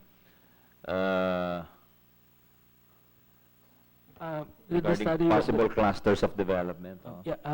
We actually went back to the principles of creating regions, because at the moment region is a flexible concept, but when we studied the natural region as a framework for delineating our regions, we took into consideration not just the administrative feasibility of providing services, but also taking into consideration economic linkages and the socio-cultural, ethnic linkages of the regions. And we found out that our administrative regions as it is now are not actually linked together economically, socio-culturally. So we have to revisit how we delineate our region. So we in the study, we used the Western Mindanao area as our case study. Buanga? The Buanga region? Part of it. Mm-hmm. What are your conclusions? Yes, ma'am. Mr. Chair, actually we tried to look at, sabi nga, yung natural resource base, primarily but not exclusively, no?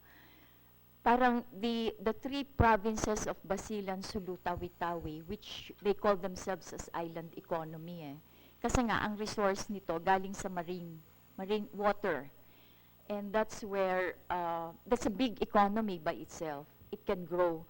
But in addition to those 3 provinces, if we connect these territories by build, which is a positive thing, I think, we connect this with the peninsular, Zamboanga Peninsula, it would have even greater potential. Connect with what with the Zamboanga Peninsula? The Zamboanga Peninsula, which means connect the provinces within, or connect to the other side. The Basulta, to the Central Basilan, Mindanao. Sulu, Tawi-Tawi, if we connect it by infra, facilitate by infra to the... Are you referring to bridges? Bridges, ma'am? Including seaport, airport, whatever will connect to the peninsular territory. Because if you look also at the layout of social services, hospitals, educational institutions, we have mapped out where they are.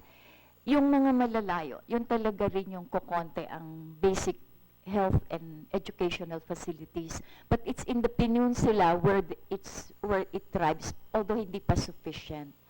So if you connect this, we grow the economy, the jobs which are potentially there, no, yung can even grow. So we have identified, for example, enhancing maritime industry, boat making, shipyard repair, and shipyard building, even fisheries, so sardines processing, marketing, all the value chain that will be there. If you look at the layout of the schools, it's a marine area, pero 3 schools lang ang merong maritime courses and degrees. So you have to grow that and expand it and really build the competency of population so that they will be absorbed with more jobs, more employment. The industry also will has to grow. But if you connect this with Zamboanga Peninsula, Zamboanga Sibugay, part of Misamis, ang agri products dyan are rubber, coconut, but the maritime resources are dominant. Then that will also open up downwards your BIMP Iaga for better trade if you have more infrastructure developed. Down to the central part of Mindanao, it can open the gates to better trade and links to General Santos and Cotabato. So I think it's there where poor territories would really have a better chance of growing. But it's really partnering the territories which have the better potential for delivery of services. But more than that, it's the economy, the growth of the economy. and trade and opening itself to the market. But we have to invest in terms of the infrastructure and the connectivity of these territories. Yun ho yung aming nakikita na based on the primary data that we have and the secondary data, no? Building on what they have as a resource. Thank you, Mr. Chair. Thank you. Thank you. It's very useful, Dr. Ko. Dr. Nene, you want to add to this? That should be the function of the Regional Development Council, diba? Because I don't know why it cannot be done by the Regional Development Council. Well, I think they're going even a step beyond the regional development. They're taking a step back from the RDC and looking at the configuration of the region if it's optimal. No? But yeah, I agree that we don't have to reinvent the wheel in a sense. No. Any comments on this? I think it's a useful exercise going forward. Oh. No other comments? Then we can move to.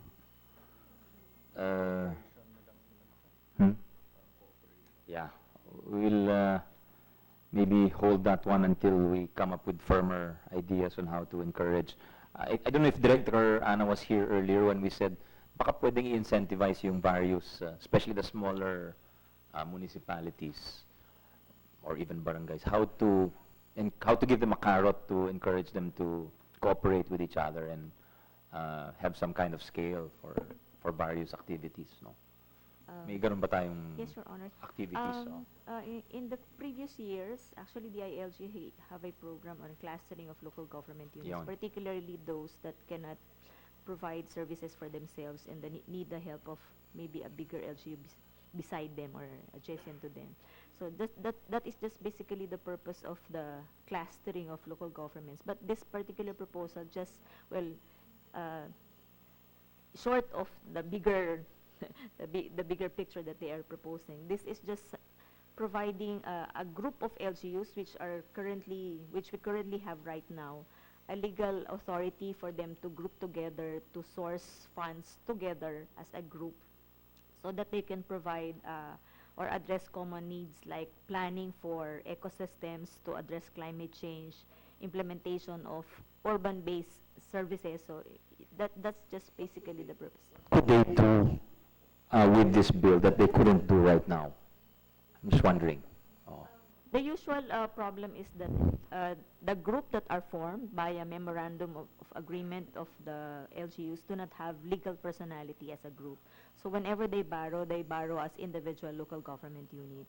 So similar maybe for CDA for cooperatives, there could be. You give them legal personality? Yes. And what is that called? What are they going to be called? A special metropolitan subdivision? Super LGU? Actually, we haven't gotten that far. Okay. Essentially, what we wanted to do was just provide them an avenue for being able to create a legal personality for themselves. That would be, it can be sued and be sued, and then, which means that they can now borrow on their own. Without losing their own yes. existence as an LGU. Right. I think so it's creating a new classification in effect. That's right, sir. That's right, sir. Okay. Chair. Yes, So when you borrow, for example, a group, let's take a group of 5 LGUs grouping together, and then they can now have a legal personality to borrow. Pero yung authority comes from their own sanggunian. So paano yun? They have to, I'm just trying to think of how to operationalize it.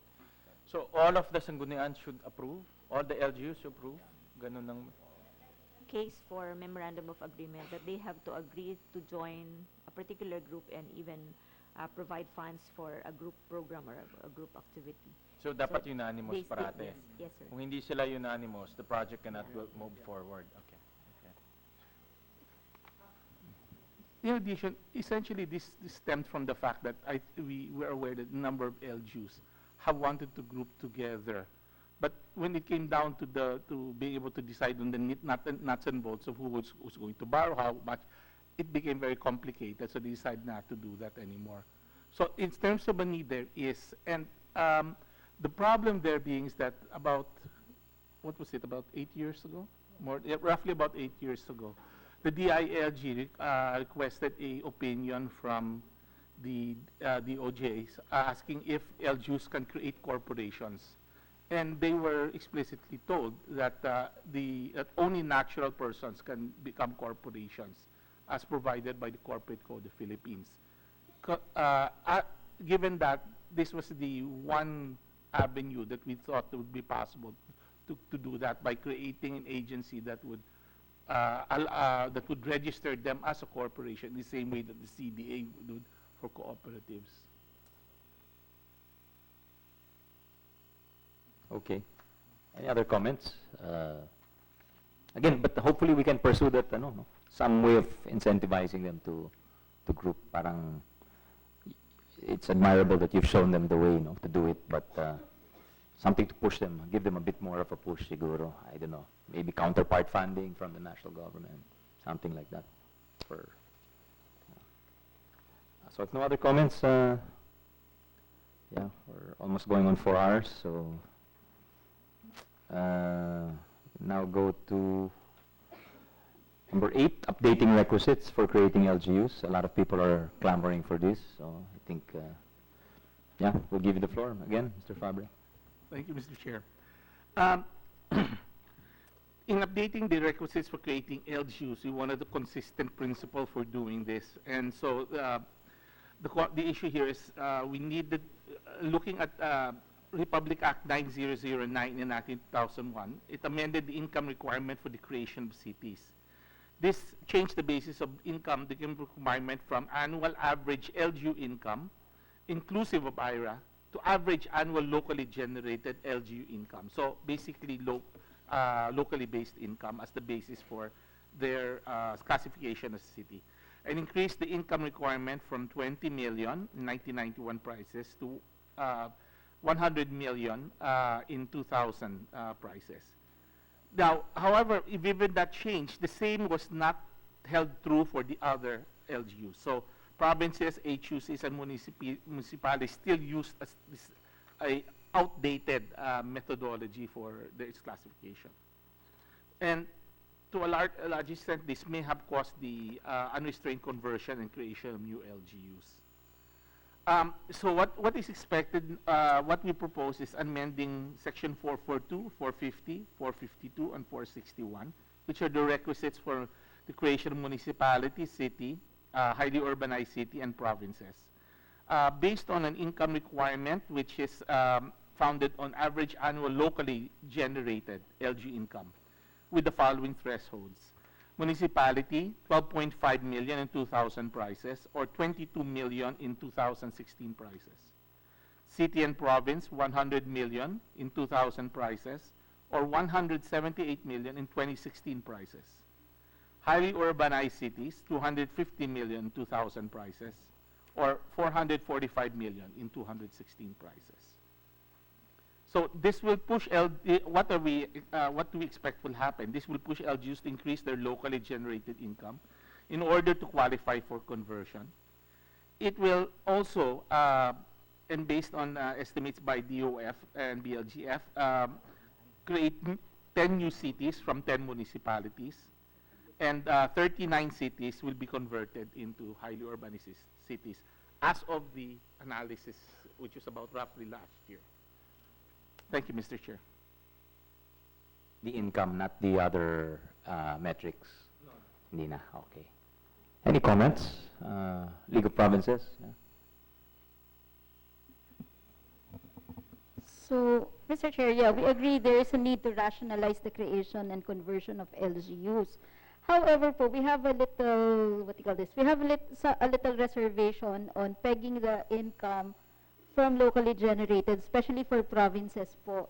Because we must also take into consideration that provinces have a very, very, very limited source of local income. Pag ang isang municipality naging city po, as we already mentioned earlier, we already lose out on the real property taxes.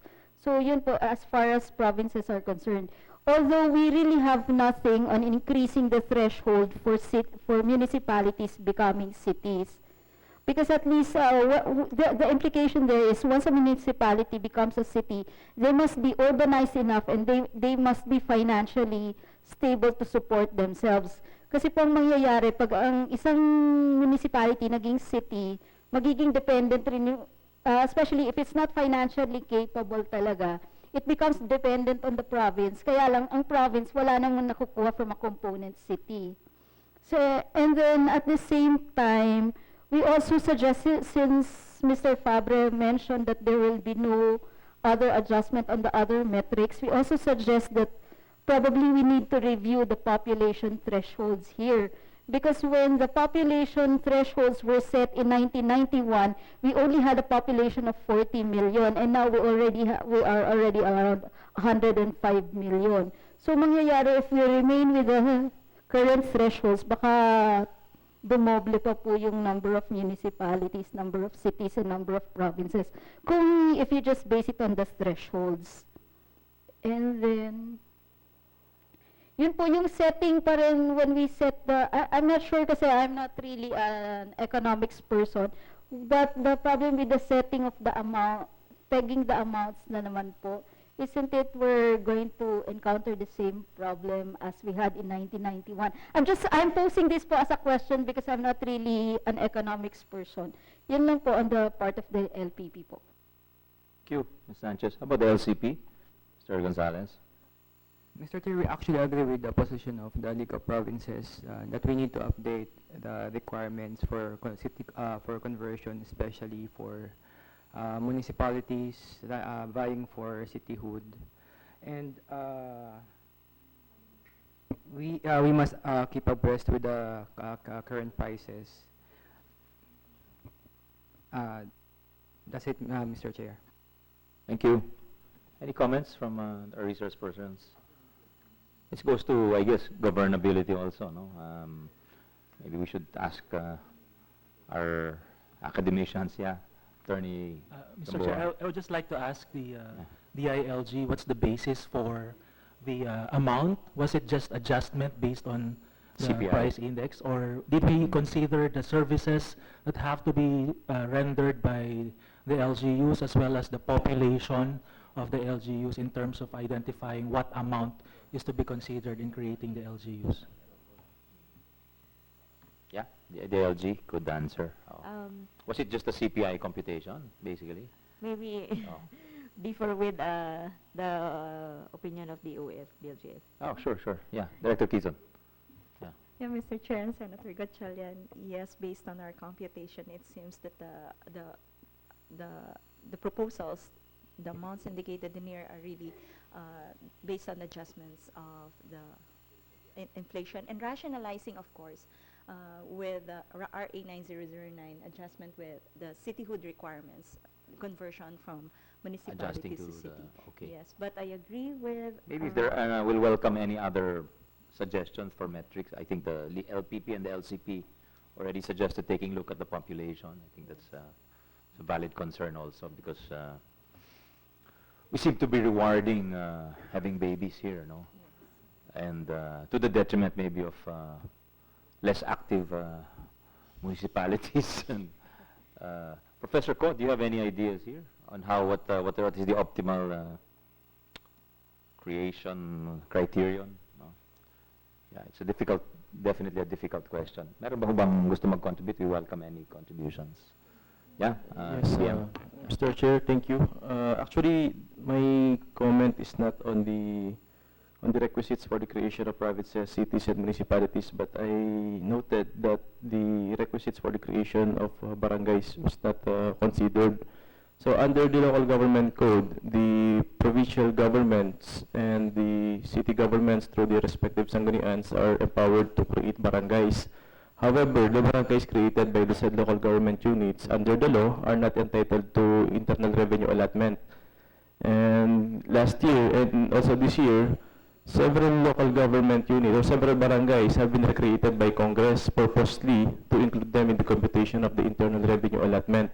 So apparently, considering the enactment of Congress by through various laws, reiterating the creation of the already existing barangays, it is apparent that the financial requirements of those barangays were not adequately provided by the local government units that created them. So maybe we can also take into consideration the revisiting of the provision of the local government code with regard to the power of the Sangguniang Panlalawigan and Panglungsod to create barangays. Actually, during the technical working group sessions, I have already recommended for this one. Unfortunately, it was not considered in the... Gusto mong tanggalin o gusto mong dagdagan yung power? Actually, sir, to study siguro if it is still rational for the provinces and cities to create barangays because apparently they cannot provide, or for one reason or another, they do not provide for the financial requirements of the barangays that they create. To be fair naman, I think some of the cities, like in Nabotas, they were able to provide for their barangays, except talagang after maybe a decade or two, umaray na talaga, and they said, let's try to legitimate. No? But I think you're correct in certain places like in Mindanao, meron talagang created for political convenience, no? Para magkaroon ng pwesto si ganito, si ganyan. They create even municipalities actually.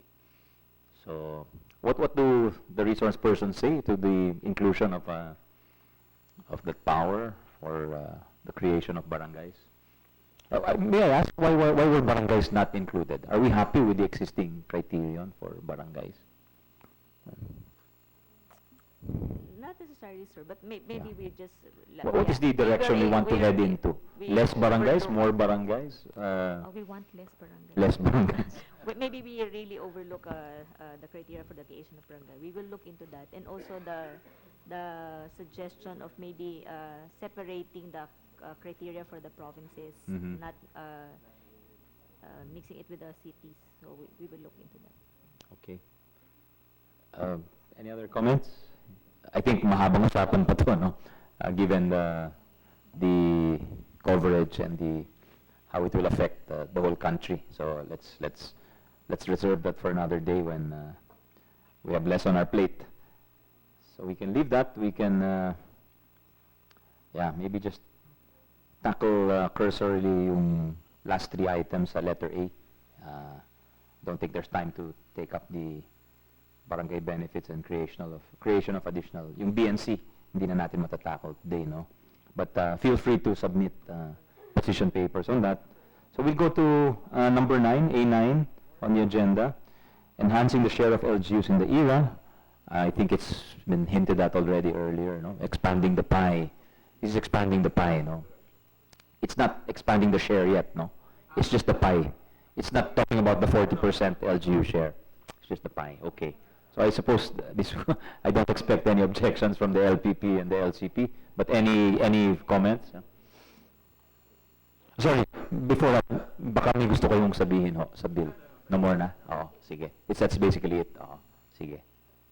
LPP? Yeah.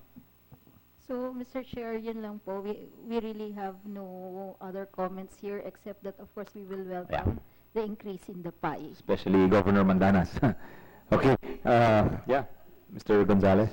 Same position po. Okay, right. Any comments out here? BOC, yes. Tanongin natin yan. Yan na talaga. Sir, kayo na po. Anong...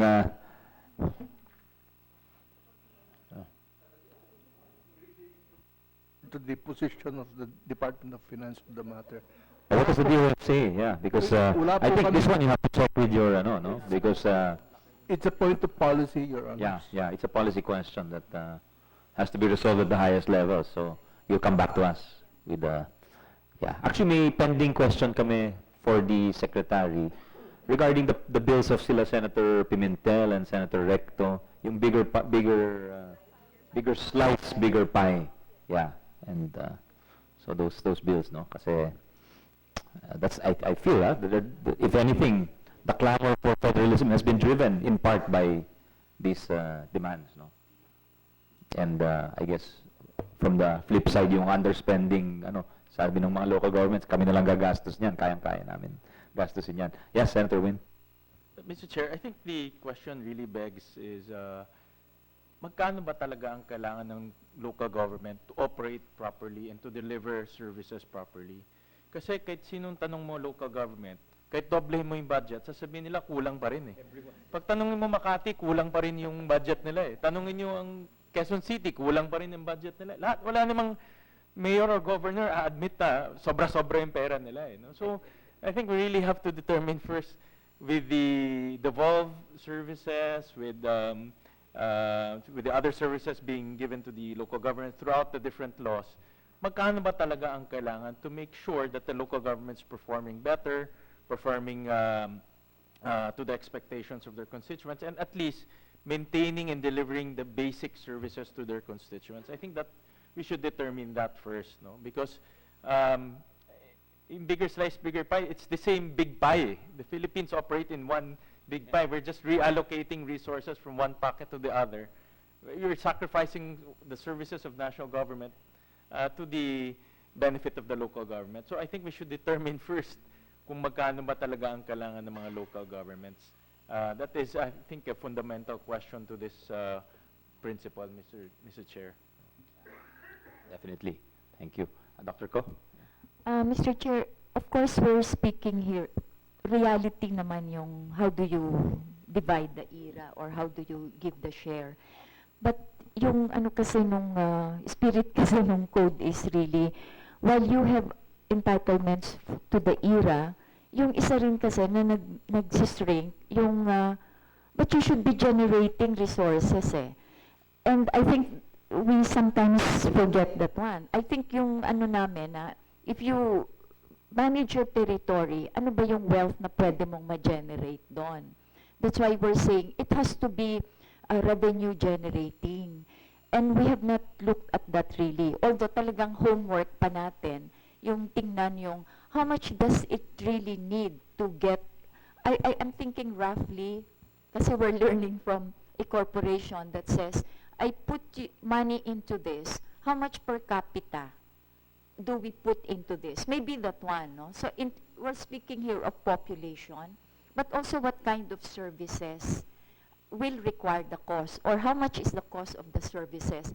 Tentative lang ho, but I think we really have to pursue that kind of, ano ba ang nagdi-determine ng share. Given that, I think now, because we're tweaking the code, we're amending it, we really have to push also the, but how much do you generate? Because yun yung neglected part. That's why we're saying, ang daming resource, but we have not really harnessed, no? Is there anything in the academic literature which documents what are the key or the missing elements with respect to regions, municipalities? Meron na bang ganon? Like studying regions and saying, well, this region needs more infra, this region needs to focus on tourism, this region needs to focus on, may ganon ba? Does the NEDA have that? We should invite NEDA next time, no? To NEDA? Yeah. To any comments from the body? DBM? Yes, thank you, Mr. Chair. I would just like to put on record that the DBM has already submitted its position paper on the proposed measure increasing the share of local government units in the national internal revenue taxes and customs collections or customs duties through the letter dated March 15, 2018 of Secretary Benjamin Jokno for the Honorable Chairman of the Committee on Local Government of the Senate. Sa DBM ba may study tayo? Kasi Department of Budget and Management yan eh. So, I guess the DBM has an interest dun sa gustong mangyari nila, Dr. Ko, na maging self-sustaining yung mga LGUs natin. But we know that on the ground, yung LGUs need a certain level of development or initial conditions to prevail before yung chicken and egg yun. So talagang, and then who else is going to, kung hindi talaga kaya ng national government, but I think that's where we have to prioritize areas that really need we're talking about build, pero baka naman yung binibuild natin, dun overbuild na yung iba. We might be building new Boracays and creating new problems, no, in a sense. So, meron bang ganon sa DBM? Is there a compendium of how much budgetary share each region got or each province got in the last 10 GAAs, for instance? May ganun ba?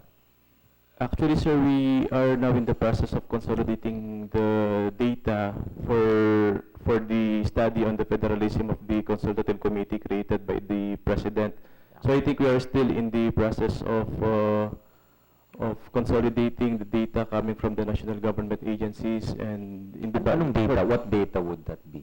the data, sir, for the regional allocation of the budget for the programs and major programs and projects implemented by the national government agencies in different localities.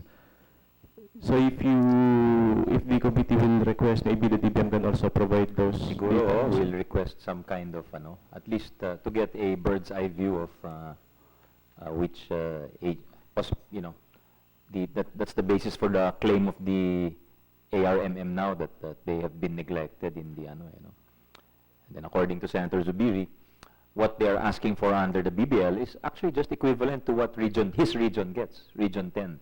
So I think if you put things in the proper perspective, along with your historical context, then you more or less know which direction you want to go in, no?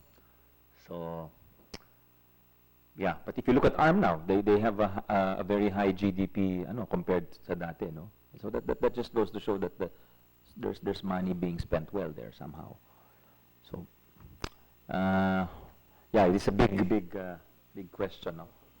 Again, I don't think we'll settle anything today, but anyway, to move forward, we'll await the feedback from the DOF. Yes, Senator Win. Mr. Chair, just to move forward, I'd like to request the Academe to really study the whole operations of the government, Ma'am Edna, because, like I said, this is one big pie, and we're dividing the pie between national and local government. And of course, when you take out one, if you reduce the pie of national government, you also there's a risk of reducing the delivery of services being given by national government. Case in point, education, police, military. So may maganyan na cases. So I think, of course, if you ask me, I would like this, dahil mas maraming pera sa local government. But then again, paano yung mga teachers natin? Paano yung mga police natin? So this really deserves a lot of analysis, because we're just one. The Republic of the Philippines has only one pie, and we're just reallocating resources from one to the other pocket, which is not the correct methodology moving forward. Thanks, Senator Win. Any comments? Other comments? I think so we can pagod na tayong lahat. So, enhancing the use of national wealth, will we leave number 9 for now? Number 10 is enhancing the use of national wealth in local development. I think this bill is just, I'll shortcut it now. I think it's to remove the limitation on the use of the energy proceeds. So any comments on that? I think it's not the first hearing we've had on that. I think we've had a hearing on that in the past. So we'll just adopt the proceedings if there are no new. Any comments on that? Oh, it's just to remove that condition. So. Lana, okay. Last one. Rationalizing the functional assignments of LGUs. We'll turn it over to Mr. Fabre. Yeah. Okay. Well, in order to speed this up, I'll just paraphrase this. Essentially, what we wanted to do was introduce some concepts in terms of what kind of functional assignment should LGUs be having. Because we feel that Section 17, I think, devolved too much and basically left it to potential sharing with the national government to be able to cover these shortfalls. So essentially, we try to rationalize this by discussing things, principles such as basically asking the question which should be fully devolved in terms of what's going to be national, what is local, and what is shared, the concept of shared function. Yun naman nasusunod eh.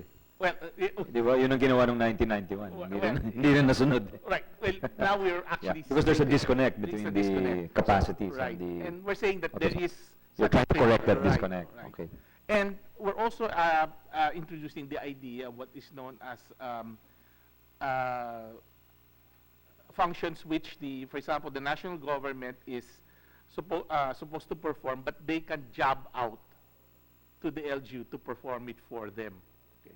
So it's moving towards greater autonomy for the LGUs in many ways. One is by giving assigning to that which is really theirs in terms of what their financing is, what is supposed to be shared with the national government, such as environmental, and what the national government can delegate with the appropriate level of financing from their own budgets. Prepared to present already, or the specifics, I Yeah, think, the are in specifics. the bill, which they can actually do that. But essentially, it's... you've not delineated yet which fall into which box? Wala pa. na- Wala pang ganon. We've limited, okay, on the part of the barangays, I think we've actually reduced the number of functions, responsibilities. Di ba tatlo na lang? Yes, that's right. Health, justice, peace and order. Peace and order, right. Okay. So, Okay. oh, by the way, these are minimum. If you want to do, the barangay wants You to do can, more, yeah. they have more budget, then fine. Yeah. Mm. So, well, are they in solid waste management also? Oh, imposible. Hindi Yeah, nila kaya. exactly. They cannot. Right. They cannot Right. segregate. Oh. Right. Mr. Chair, over Yes. time, yung mga batas, Oo. the trigger is always at the barangay level. Kasalanan ng Kongreso yan. Pasa tayo ng batas.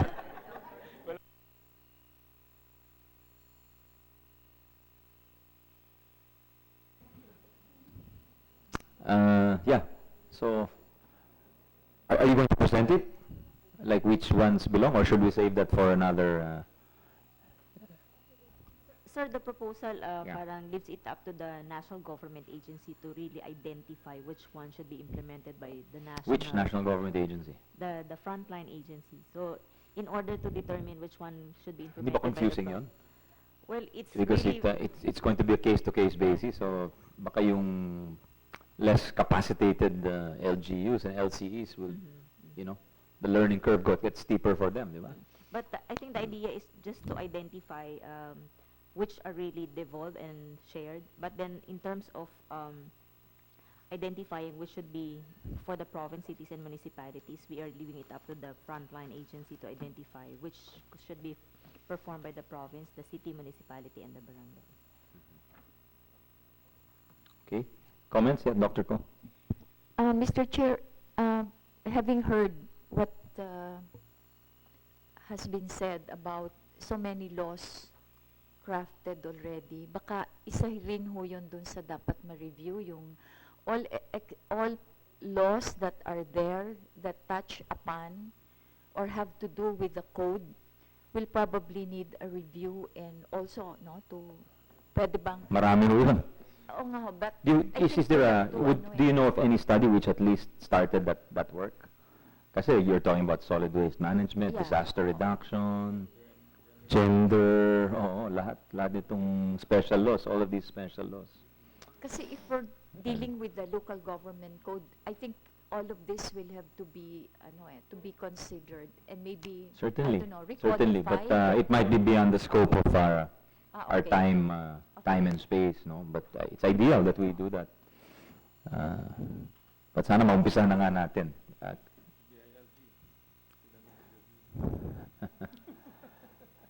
Maybe we can ask the ideas to help us here, no?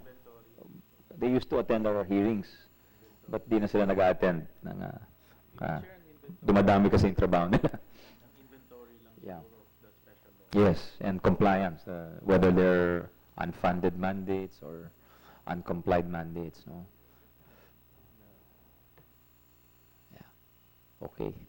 So okay. Any other comments before we suspend the hearing? Again, let us thank, first of all, Senator Wing for really putting in the time and the thought, talagang quality contributions. Thank you, Senator. And to our resource persons, all of you here today, but in particular, our experts from ADB, from DILG, from the Academe, maraming salamat po sa iba't ibang ahensya. Parang ang tanong ng iba, ayaw nyo Pero tama yun, if you're not really interested in the subject matter by comment, no? So, no other comments? Salamat po. Salamat po. Magandang hapon po sa ating lahat. Thank you very much. Thanks, Chair.